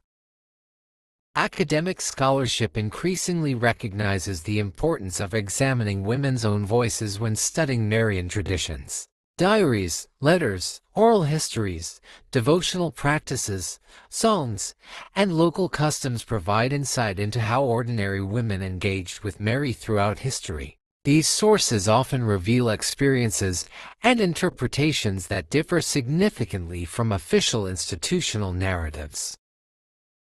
Mary's global significance also makes her an important figure in discussions about intercultural identity. Because her image exists in Christianity, Islam, and numerous local traditions, she serves as a point of connection across diverse societies. Women from very different backgrounds have found meaning in her symbolism, even when theological interpretations differ. The continuing relevance of Mary in debates about gender demonstrates the enduring power of historical symbols. Few figures from antiquity remain so deeply connected to contemporary discussions about identity, morality, motherhood, authority, and social expectation. Her image continues to evolve as societies reconsider questions about women's roles and human dignity. In conclusion, the relationship between Mary and the history of women is both influential and deeply complex. Across centuries, her image has shaped cultural ideals, inspired devotion, reinforced certain social norms, and provided emotional and spiritual support to countless individuals. Interpretations of Mary have reflected the societies that produced them, yet they have also been continually reimagined by women themselves. This ongoing process of reinterpretation ensures that Mary remains not only a historical figure but also an active presence within modern conversations about gender, identity, and human experience. Part 17: Mary in Modern Society, Media, Politics, Identity, and Global Culture. The modern world transformed nearly every aspect of human civilization. Industrialization, scientific advancement, mass communication, global migration, secularization, nationalism, digital technology, and political revolution reshaped how societies understood religion, authority, and identity. Yet despite these enormous changes, Mary remained one of the most recognized and influential figures in global culture. Her image continued to appear not only in religious contexts but also in politics, media, public symbolism, social activism, literature, film, and popular culture. The persistence of Mary in modern society reveals something significant about the endurance of cultural symbols. While institutions, governments, and ideologies changed rapidly during the 19th, 20th, and 21st centuries, Mary continued to hold emotional, spiritual, and artistic meaning for millions of people across diverse regions and traditions. One of the most important changes in the modern era was the expansion of mass communication. Printing technology became faster and cheaper. Photography emerged. Radio broadcasting spread globally. Cinema developed into a major cultural force, and later television and digital media transformed information exchange entirely. These technologies profoundly affected how Mary was represented and understood. In earlier centuries, access to Marian imagery and literature was often limited by geography, literacy, or economic status. Modern media removed many of these barriers. Images of Mary could now circulate internationally within days or even moments. Religious publications, photographs of shrines, films, recordings of hymns, and later internet content created a global Marian visual culture unlike anything in previous history. Photography changed Marian representation in particularly important ways. Unlike paintings or sculptures, photographs carried an appearance of realism and immediacy. Pilgrimage sites, religious ceremonies, statues, and artistic depictions associated with Mary could now be reproduced for mass audiences. Printed devotional cards and magazines distributed these images widely, shaping religious imagination across continents. Cinema introduced another major transformation. Films depicting biblical narratives or religious themes often included portrayals of Mary, bringing her image into popular entertainment as well as devotional culture. Directors and actors interpreted her character through the artistic and social values of their own eras, influencing public perception in subtle but powerful ways. Television later expanded this influence by making religious events associated with Mary accessible to global audiences in real time. Ceremonies, pilgrimages, public celebrations, and cultural festivals could now be broadcast internationally. This contributed to the globalization of Marian devotion and strengthened connections between distant communities. The Internet and social media accelerated these developments even further. Today, Marian imagery, music, historical analysis, theological discussion, and devotional practice circulate continuously across digital platforms. Online communities dedicated to Marian themes exist in many languages and cultural contexts, demonstrating how ancient symbols adapt to modern technological environments. At the same time, secularization significantly altered the relationship between religion and public life in many parts of the world. Scientific advancement, philosophical skepticism, and political modernization reduced institutional religious influence in some societies. Yet Mary often remained culturally significant even among populations with declining formal religious participation. This phenomenon illustrates the distinction between institutional religion and cultural memory. Mary's image became embedded not only in theological systems but also in artistic heritage, national identity, literature, architecture, and family traditions. As a result, her symbolic presence survived even in increasingly secular environments. Nationalism during the 19th and 20th centuries also reshaped Marian symbolism. Emerging nation-states often used religious imagery to reinforce collective identity and historical continuity. In some countries, Marian figures became associated with national protection, resistance, or unity. These associations could become especially powerful during periods of war or political instability. Communities facing invasion, occupation, revolution, or social crisis frequently turned to Marian symbols as expressions of resilience and hope. Public processions, monuments, and ceremonies connected Mary's image with collective memory and national survival. The political use of Marian imagery was not limited to one ideological perspective. Conservative movements sometimes emphasized Mary as a symbol of tradition, morality, and social order, while liberation movements occasionally interpreted her as representing the dignity of marginalized communities. This flexibility reflects the broad symbolic range associated with her figure. In Latin America, Marian devotion often intersected with discussions about poverty, social justice, and indigenous identity. Religious festivals and local Marian traditions became deeply connected to communal solidarity and historical memory. Scholars studying these movements emphasize that Marian symbolism frequently carried both spiritual and political meaning simultaneously. The 20th century also witnessed major transformations in discussions about women's rights and gender equality. These developments affected how Mary was interpreted within both academic scholarship and religious communities. Feminist theologians and historians revisited traditional Marian narratives, asking whether earlier interpretations had limited women's roles or whether alternative readings could reveal more empowering dimensions. Some scholars criticized portrayals of Mary that emphasized passivity, silence, or idealized purity, arguing that such images reinforced restrictive expectations for women. Others highlighted aspects of courage, endurance, and agency within Marian narratives, suggesting that Mary could also represent moral strength and resilience.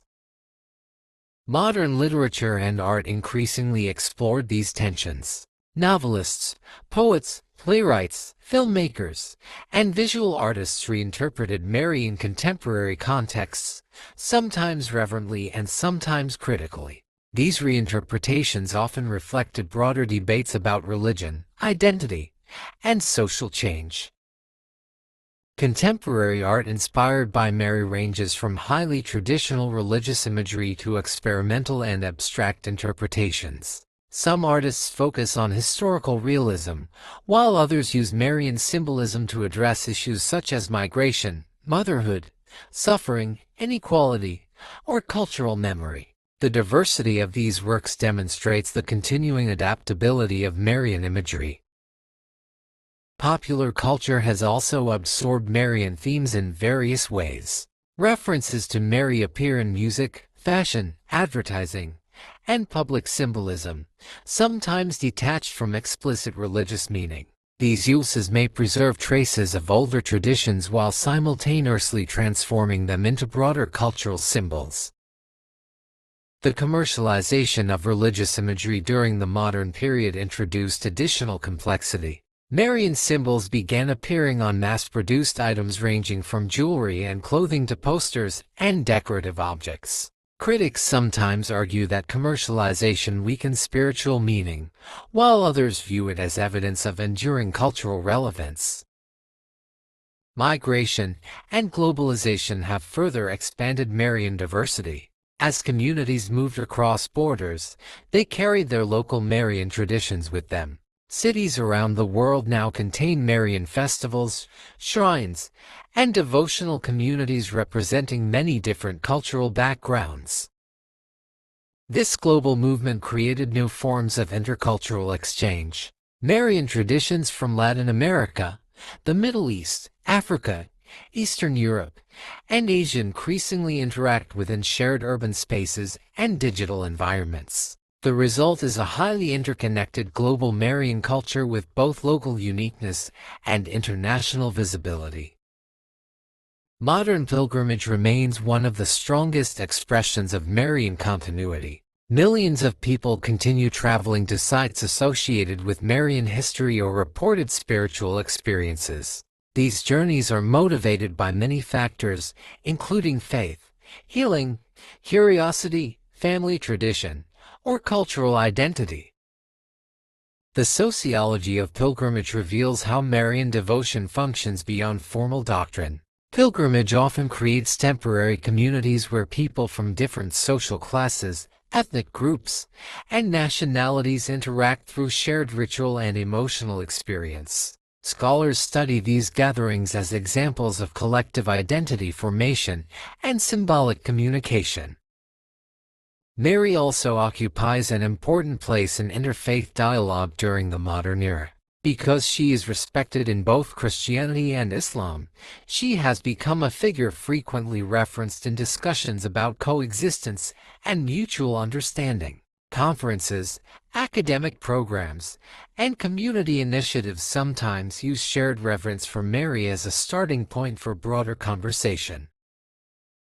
Modern psychology and sociology have also contributed new interpretations of Marian symbolism. Some researchers view Mary as representing archetypal themes related to motherhood, compassion, grief, and emotional security. Others analyze Marian devotion as a social practice that reinforces communal belonging and emotional resilience.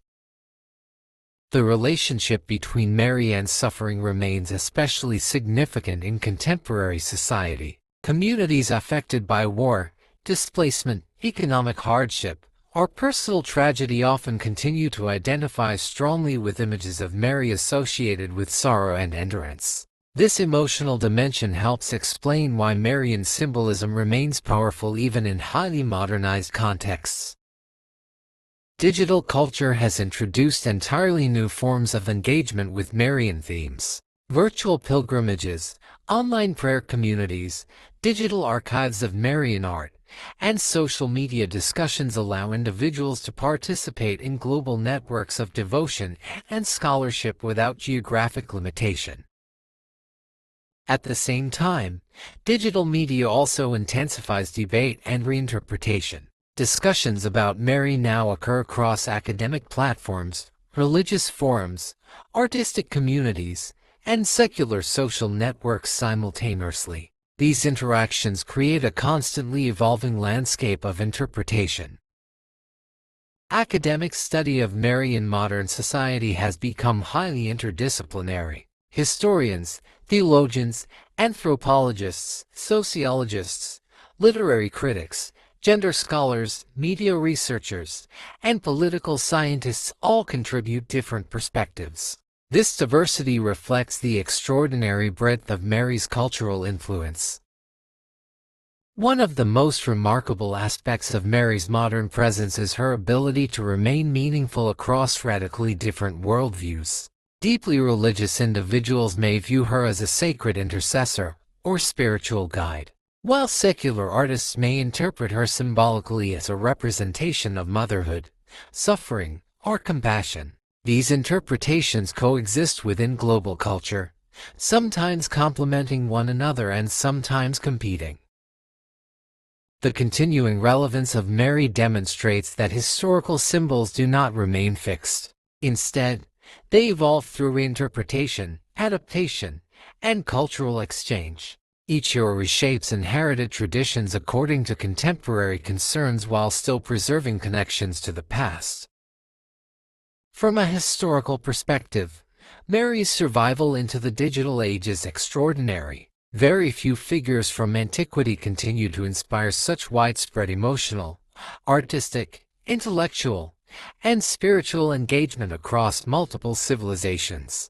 Her image has endured through empires, revolutions, scientific transformations, and technological change while continuously adapting to new historical realities.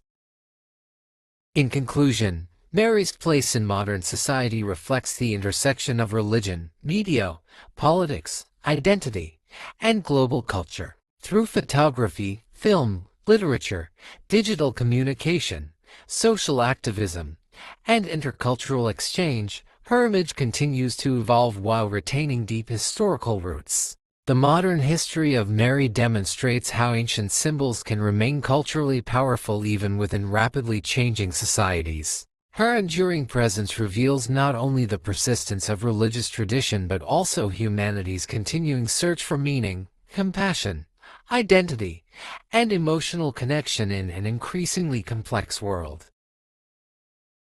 Part 18: Historical Debates, Archaeology, and Scholarly Questions about Mary. The figure of Mary occupies a unique position in historical research because she exists simultaneously within theology, tradition, literature, and history. For billions of people, Mary is primarily a religious figure whose meaning is rooted in faith and devotion. For historians and scholars, however, she is also a subject of critical investigation. Questions surrounding her historical life, social environment, cultural background, and the evolution of traditions associated with her continue to generate significant academic discussion. And like many political rulers or military leaders of antiquity, Mary left behind no writings that can be confidently attributed directly to her.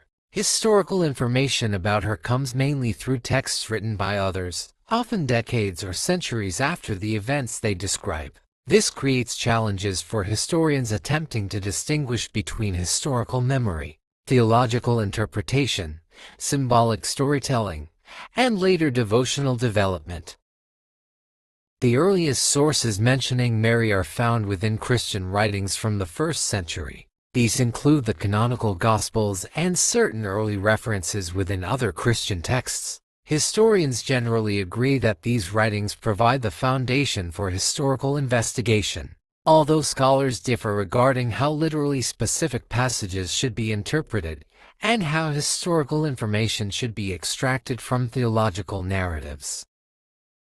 One major scholarly question concerns the historical reliability of infancy narratives associated with Jesus and Mary. The Gospels of Matthew and Luke contain detailed birth narratives involving Mary, yet these accounts differ in structure, emphasis, and certain details. Historians analyze these differences carefully, asking how early Christian communities shaped narratives to communicate theological meaning as well as historical memory.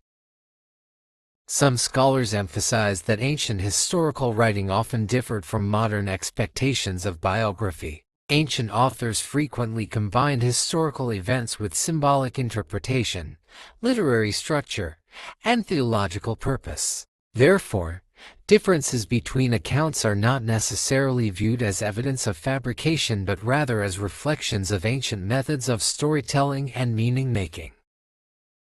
The social context of 1st century Judea is central to scholarly understanding of Mary's historical environment.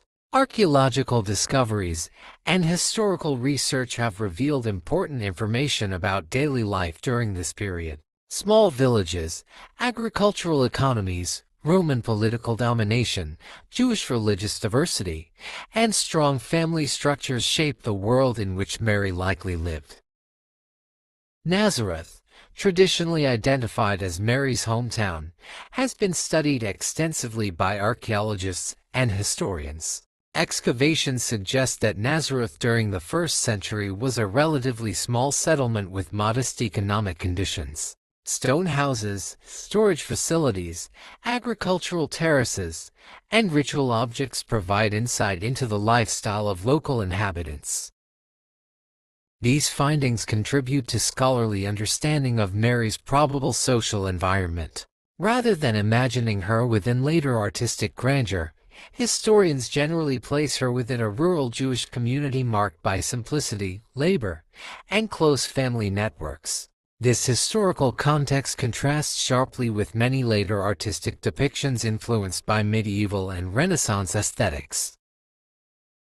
Language is another important area of research. Scholars debate which languages Mary likely spoke or understood. Aramaic was probably the primary spoken language in everyday life within Galilee, while Hebrew maintained religious significance and Greek functioned as a major language of administration and broader communication throughout the Eastern Mediterranean. The question of literacy also received scholarly attention. Literacy rates in the ancient world were relatively low, particularly among rural populations. Historians debate whether Mary herself could read or write, although definitive conclusions are impossible due to limited evidence. Such discussions reflect broader scholarly interest in education, gender, and social structure in antiquity. Another major topic involves the development of Marian doctrines over time. Historians examine how beliefs about Mary evolved from the earliest Christian communities into later theological systems. Concepts such as perpetual virginity, immaculate conception, and assumption emerged gradually through centuries of reflection, debate, and institutional development. Scholars distinguished between the historical Mary and later doctrinal interpretations associated with her. This distinction does not necessarily deny religious belief, but rather recognizes that theological ideas develop within historical processes. Understanding these developments requires careful study of texts, councils, liturgy, and cultural context. The role of apocryphal literature is especially important in this area. Numerous early Christian writings outside the biblical canon contain stories about Mary's birth, childhood, and later life. Although these texts are generally not considered historically reliable in the same way as earlier sources, they profoundly influenced art, devotion, and popular understanding. For example, many traditions concerning Mary's parents, her early upbringing, and aspects of her later life derive primarily from apocryphal writings rather than canonical scripture. Historians study these texts not only for possible historical information but also as evidence of evolving religious imagination and community concerns. Archaeology contributes indirectly to Marian studies by illuminating the broader environment in which early Christianity developed. Excavations of ancient synagogues, homes, burial sites, roads, and marketplaces provide insight into social structures, religious practices, and economic realities during the first century. Material culture also helps historians understand the role of women in ancient Jewish society. Household tools, inscriptions, legal documents, and burial customs reveal patterns of family organization and gender expectations. These findings allow scholars to situate Mary within a more historically grounded social framework.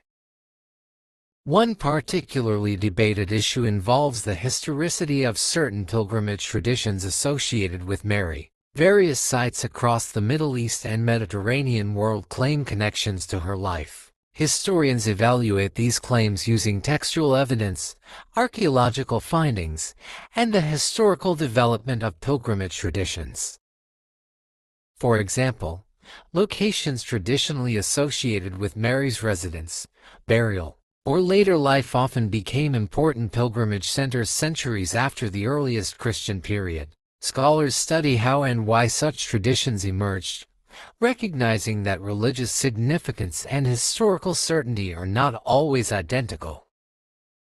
The question of Mary's later life after the events described in the New Testament remains especially uncertain historically. Different traditions developed regarding where she lived and died, but definitive historical evidence is lacking. Eastern and Western Christian traditions sometimes preserve differing accounts, reflecting the diversity of early Christian memory.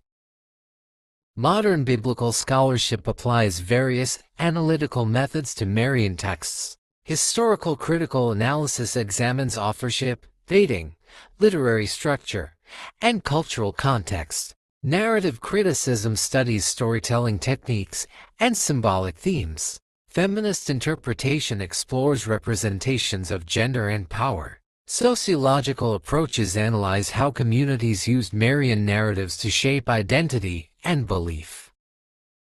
These scholarly methods often produce different conclusions, illustrating the complexity of historical interpretation. Some scholars emphasize continuity between early traditions and later doctrines, while others argue that Marian theology expanded significantly beyond the limited information available in earliest sources.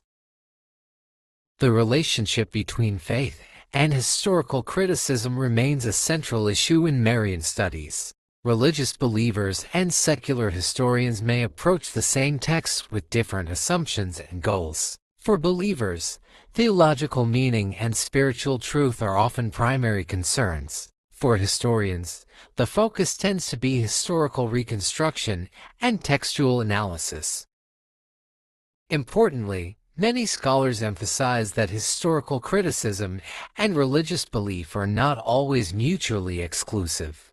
Some religious historians accept critical methods while maintaining theological commitment.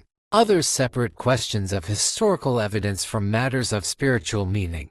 This diversity of perspective characterizes much modern scholarship. The discovery and study of ancient manuscripts have also shaped understanding of Marian traditions. Early copies of biblical texts, liturgical writings, hymns, and theological treatises reveal how Marian ideas spread and evolved across different communities. Variations between manuscripts sometimes provide clues about changing interpretations over time. Comparative religious study adds another dimension to scholarly discussion. Researchers compare Marian traditions with broader patterns of female symbolism in ancient Mediterranean religions and cultures. Such comparisons are often controversial and require careful distinction between superficial similarity and direct historical influence. The emergence of Mary within Islam further expanded academic interest. Scholars examine similarities and differences between Quranic portrayals of Maryam and earlier Christian traditions. These studies contribute to broader understanding of cultural interaction and religious development in late antiquity. Modern archaeology and technology continue to influence Marian research. Digital mapping, textual databases, radiocarbon dating, and advanced imaging techniques allow scholars to study ancient materials with increasing precision. These tools do not solve every historical question but provide more detailed insight into the environments connected to early Christianity. Public interest in historical questions about Mary remains extremely strong. Books, documentaries, academic conferences, museum exhibitions, and media productions frequently explore her life and significance. Some works aim for careful scholarship, while others rely on speculation or sensationalism. Historians therefore emphasize the importance of distinguishing evidence-based research from unsupported claims. The tension between popular imagination and scholarly analysis is particularly visible in discussions about relics and reported discoveries associated with Mary. Claims regarding tombs, artifacts, or ancient inscriptions often receive significant media attention, even when evidence remains uncertain or disputed. Despite centuries of research, many questions about the historical Mary remain unresolved. This uncertainty is partly due to the limited nature of surviving evidence from antiquity. Historians working on ancient subjects frequently encounter similar limitations, especially concerning women and ordinary individuals whose lives were not extensively documented. Yet the absence of complete certainty has not diminished scholarly interest. On the contrary, the combination of historical mystery and enormous cultural influence makes Mary one of the most studied women in human history. Researchers continue exploring how her image developed, how traditions evolved, and why her significance endured across civilizations. The study of Mary also reveals broader truths about historical memory itself. Communities do not preserve the past in purely factual form. They interpret, adapt, symbolize, and reshape memories according to changing needs and beliefs. Mary's historical evolution demonstrates how cultural symbols emerge through interaction between lived experience, storytelling, institutional authority, and collective imagination. In conclusion, historical debates and archaeological research concerning Mary highlight the complexity of studying figures who exist at the intersection of history and faith. While definitive answers to every question remain impossible, scholarly investigation continues to deepen understanding of Mary's historical environment, textual traditions, and cultural evolution.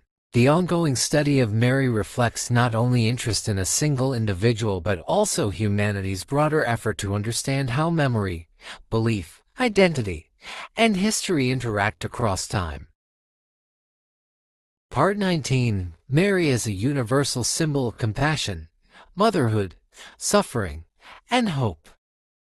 Over the course of more than 2,000 years, Mary evolved from a historical woman living in the Eastern Mediterranean into one of the most universal and emotionally recognizable symbols in human civilization. Her image crossed boundaries of language, geography, theology, ethnicity, and political identity. Even among people who do not belong to religious traditions centered on her, Mary often remains immediately recognizable as a symbol associated with motherhood, compassion, endurance, sorrow, and hope. The transformation of Mary into a universal symbol did not occur through a single event or institution.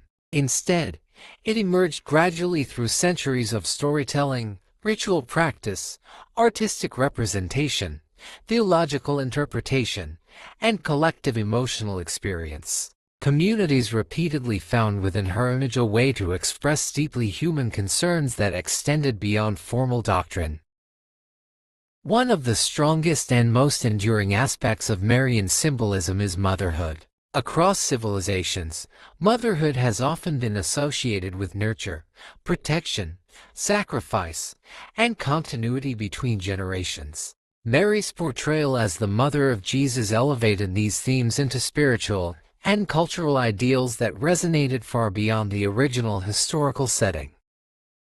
The emotional power of maternal symbolism helps explain why Mary became meaningful across so many societies. Every culture possesses some understanding of caregiving, birth, vulnerability, and family bonds, because Marian imagery frequently emphasizes tenderness and protection. Individuals from very different backgrounds can emotionally connect with her representation even when theological interpretations differ.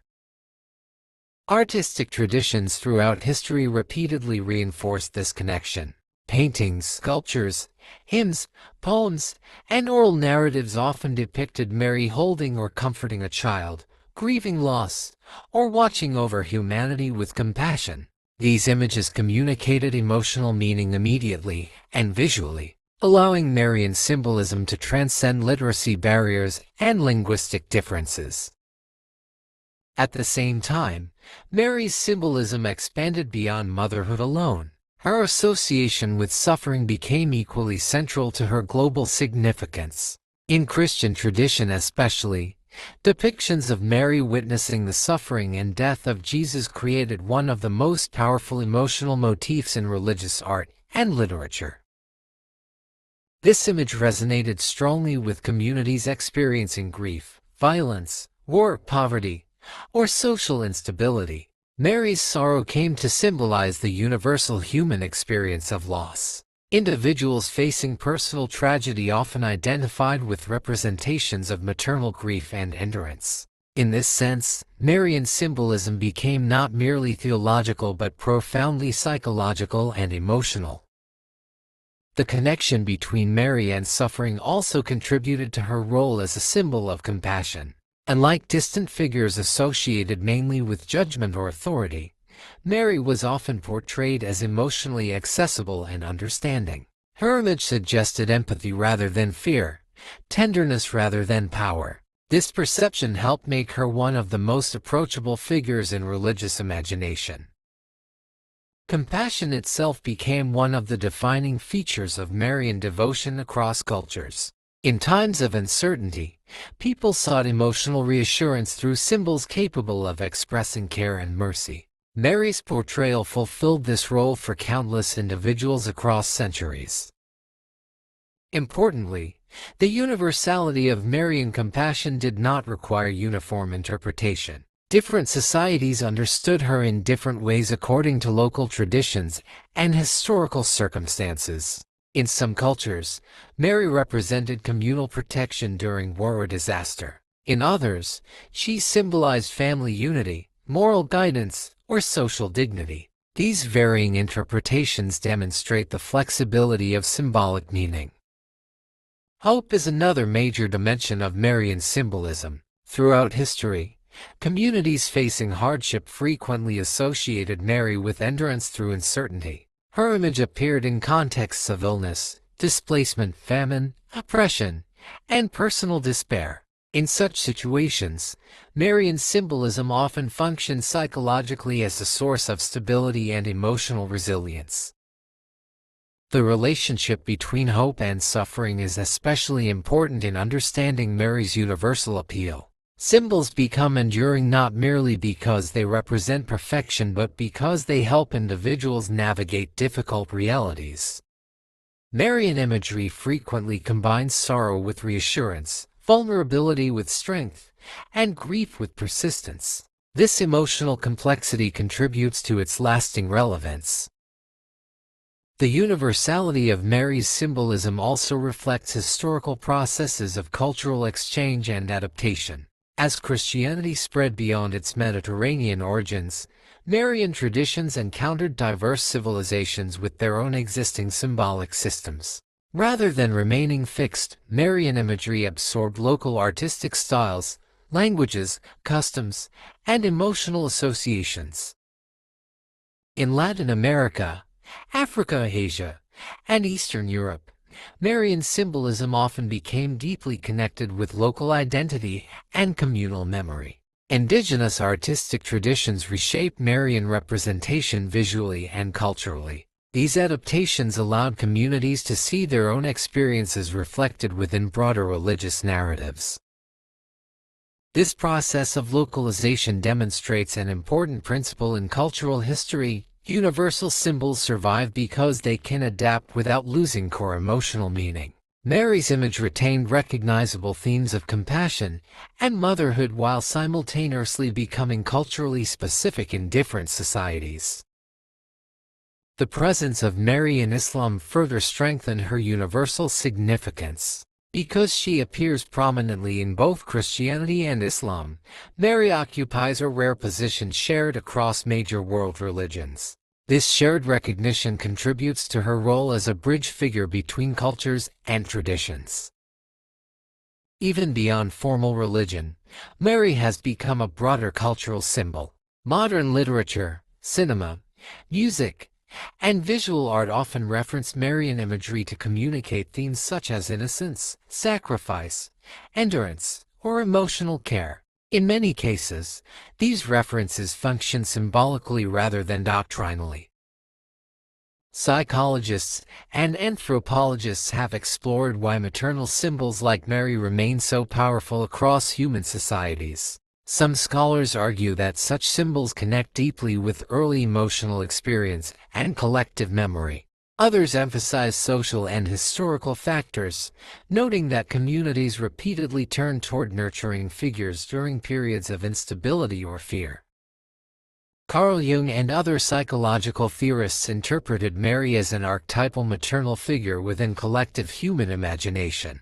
According to this perspective, Marian symbolism resonates because it expresses universal psychological patterns associated with protection, emotional security, and care. While such theories remain debated, they illustrate the broad intellectual interest generated by Marian imagery. Modern humanitarian movements and social activism have sometimes invoked Marian symbolism as well. Communities advocating for peace, justice, or support for vulnerable populations occasionally draw upon Marian themes of compassion and dignity. In these contexts, Mary becomes associated not only with personal spirituality but also with ethical responsibility toward others. The relationship between Mary and marginalized communities is historically significant. Throughout history, oppressed or vulnerable groups often identified strongly with her image. Her association with humility, suffering, and endurance created a symbolic language through which communities could express pain while maintaining hope. Migration and displacement in the modern world further expanded Marian universality. Immigrant communities frequently carried Marian traditions across borders, preserving identity and continuity in unfamiliar environments. Shrines, festivals, and family rituals connected migrants to memory, ancestry, and emotional belonging. Digital culture has introduced new dimensions to Marian symbolism. Images, music, prayers, scholarly discussions, and artistic reinterpretations now circulate globally through online platforms. This digital accessibility allows Marian traditions from different regions to interact continuously, creating increasingly interconnected forms of global culture. At the same time, contemporary societies often reinterpret Mary through secular frameworks. Some view her primarily as a historical woman navigating difficult circumstances. Others see her as a symbol of feminine dignity, maternal resilience, or emotional compassion independent of religious doctrine. These interpretations demonstrate how symbols can continue evolving even outside their original theological structures. Critics have sometimes argued that Marian symbolism idealizes suffering or reinforces unrealistic expectations regarding motherhood and femininity. Such critiques are important because they highlight the ways symbols can influence social norms and cultural expectations. Yet the continuing relevance of Mary suggests that her image cannot be reduced to any single interpretation.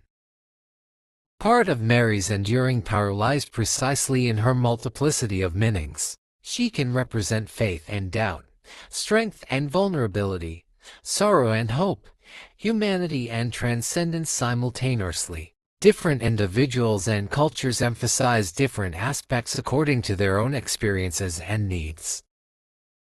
From a historical perspective, the universality of Marian symbolism is extraordinary. Very few figures from antiquity remain emotionally and culturally recognizable across so many civilizations. Empires rose and collapsed, languages changed, technologies transformed society, and philosophical systems evolved. Yet Mary's image continued adapting while retaining emotional resonance.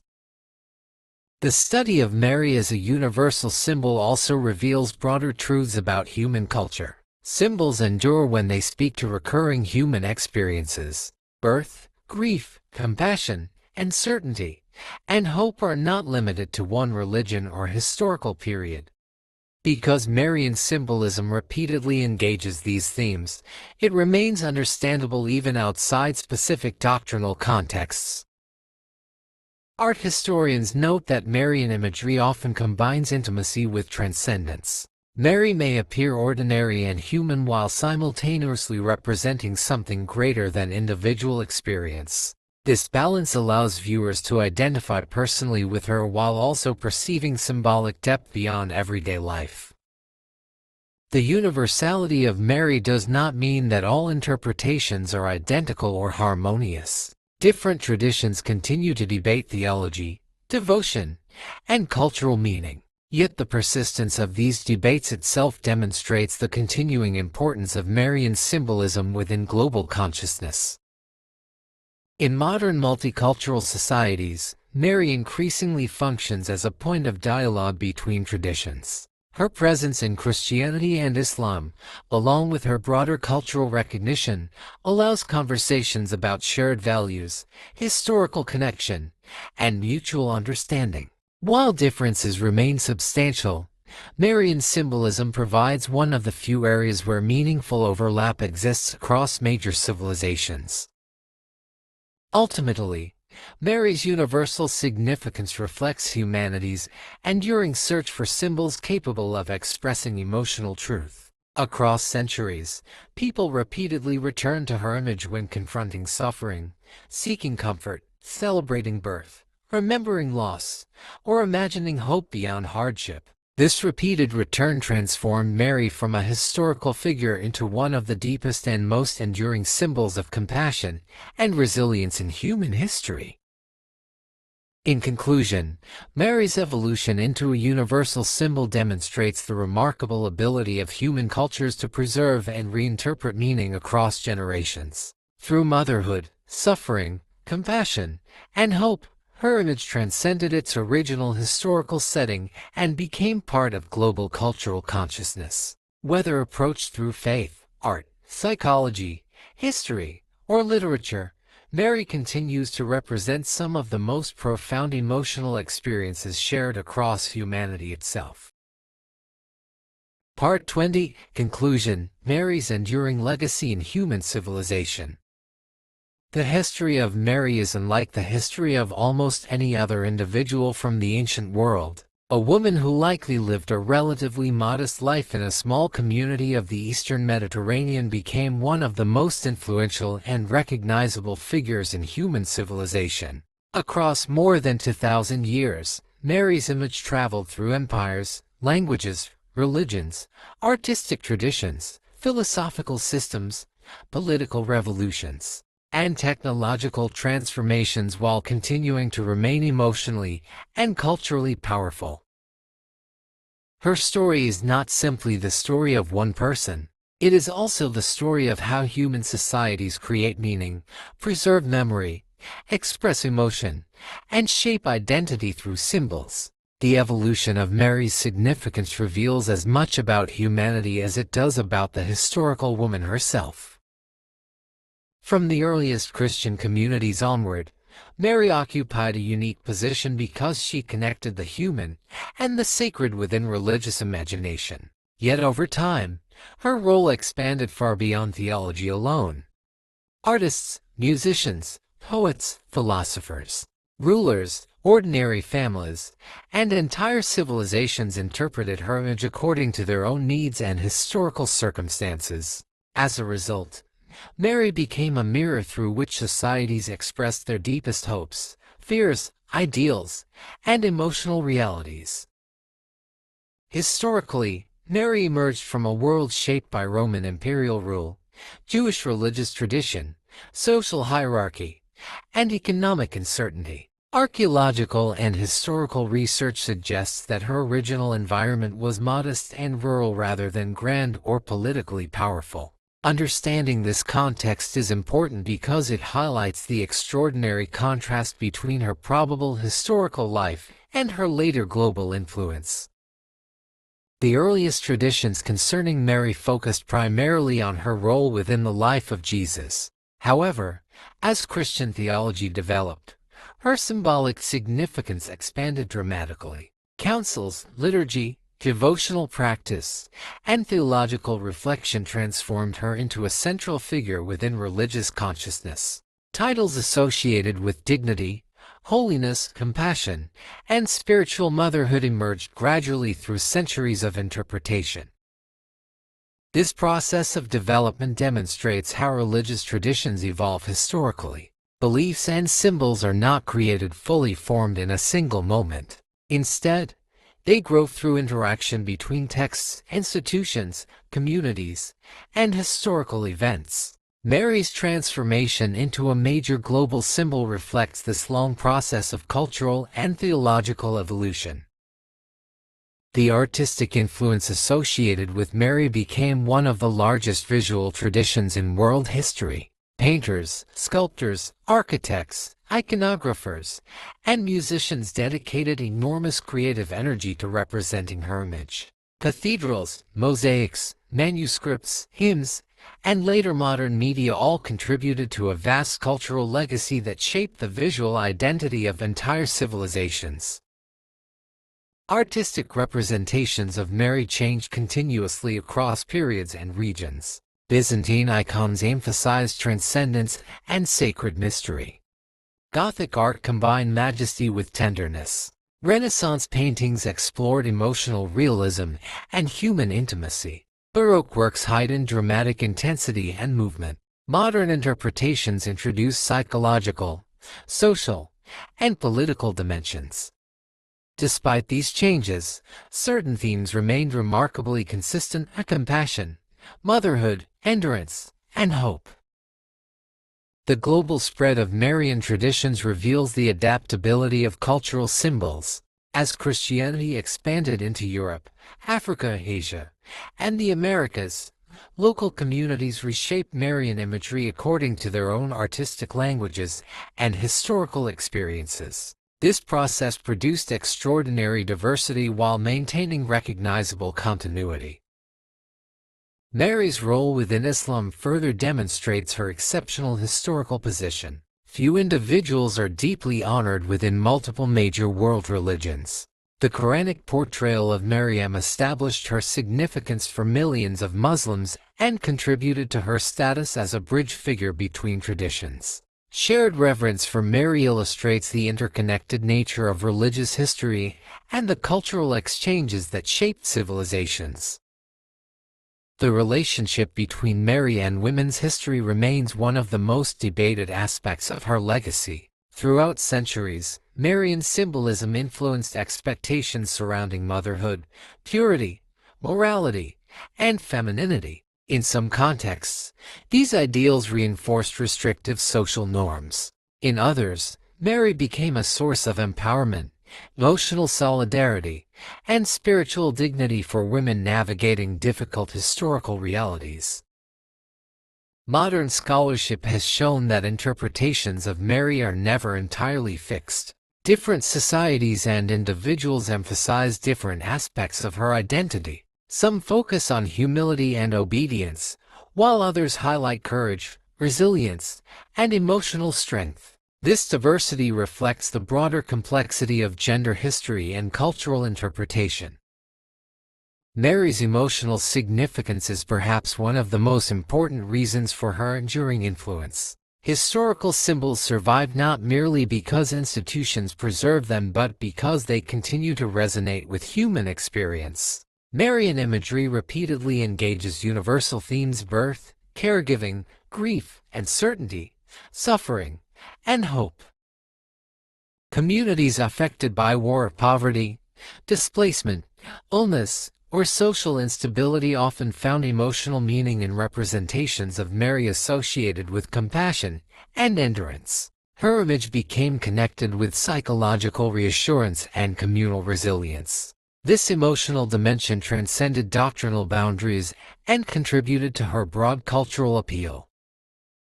The modern era introduced entirely new contexts for Marian symbolism. Photography, cinema, television, digital media, and globalization transformed how her image circulated and was interpreted.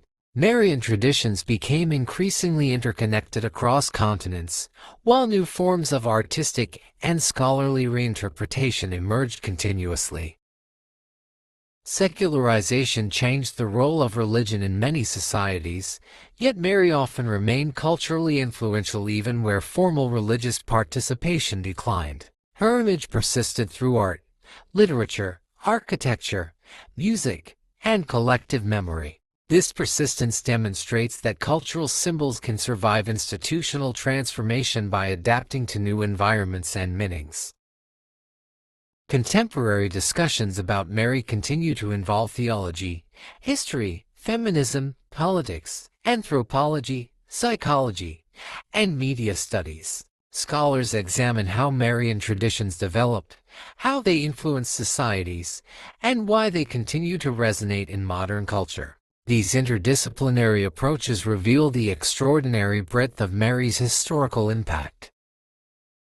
The historical study of Mary also highlights the challenges of reconstructing ancient lives. Definitive historical evidence about many aspects of her life remains limited. Historians must work carefully with fragmentary texts, evolving traditions, and archaeological context. Yet this uncertainty has not diminished interest in Mary. On the contrary, the combination of historical mystery and immense cultural influence makes her one of the most studied women in history.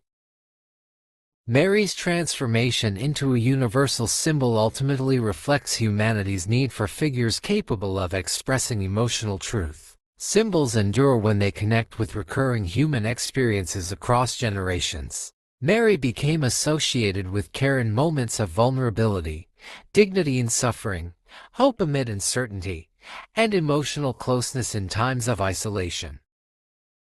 The endurance of Marian symbolism across civilizations also demonstrates the power of narrative continuity. Stories, songs, rituals, and images transmitted through families and communities preserved Marian traditions even through political collapse, social upheaval, and technological change. Oral tradition, art, literature, and worship all contributed to maintaining her presence within collective memory.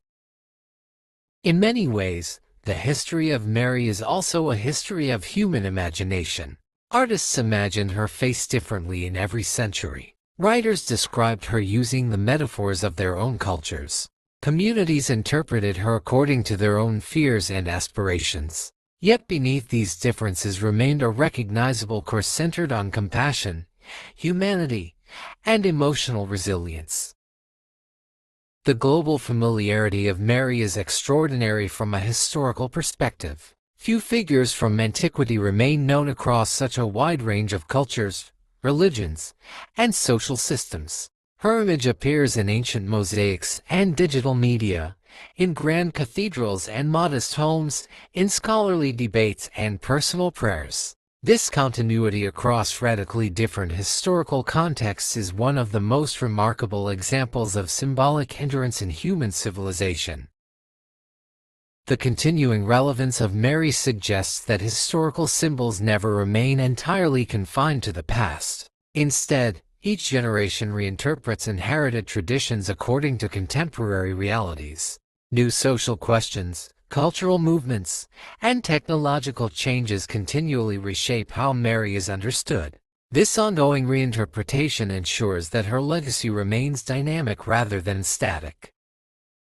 At the same time, Mary's story reminds historians of the importance of humility in studying the past. Much about her historical life remains uncertain, filtered through layers of tradition and interpretation. Yet perhaps this uncertainty itself contributed to the flexibility and universality of her symbolism. Communities across centuries could see within her image reflections of their own experiences and aspirations.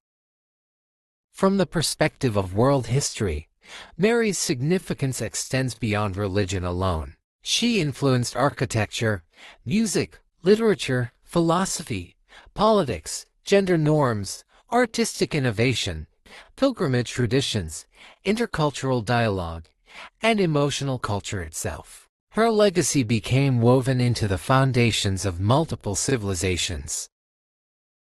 In the digital age, Mary continues to exist simultaneously as a religious figure, historical subject, artistic inspiration, and universal symbol. Online archives preserve ancient manuscripts and artworks. Scholars debate historical questions in academic forums. Pilgrims travel across continents to Marian sites.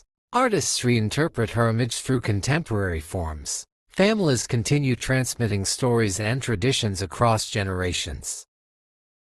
This coexistence of ancient memory and modern reinterpretation demonstrates the remarkable continuity of human culture. Symbols survive not because they remain unchanged but because they continue evolving while preserving emotional resonance. Mary's enduring presence across centuries illustrates this process with unusual clarity. Ultimately, the enduring legacy of Mary lies not only in doctrines, monuments, or artworks but also in the emotional and cultural meanings attached to her image. Across history, people repeatedly turned toward Marian symbolism when confronting birth and death, joy and sorrow, uncertainty and hope. Through these repeated acts of interpretation and remembrance, Mary became far more than a historical individual. She became one of humanity's most enduring cultural mirrors, reflecting changing ideas about compassion, motherhood, suffering, dignity, resilience, and the search for meaning itself. End of the audiobook. Mary: Historical, Religious, and Cultural Significance.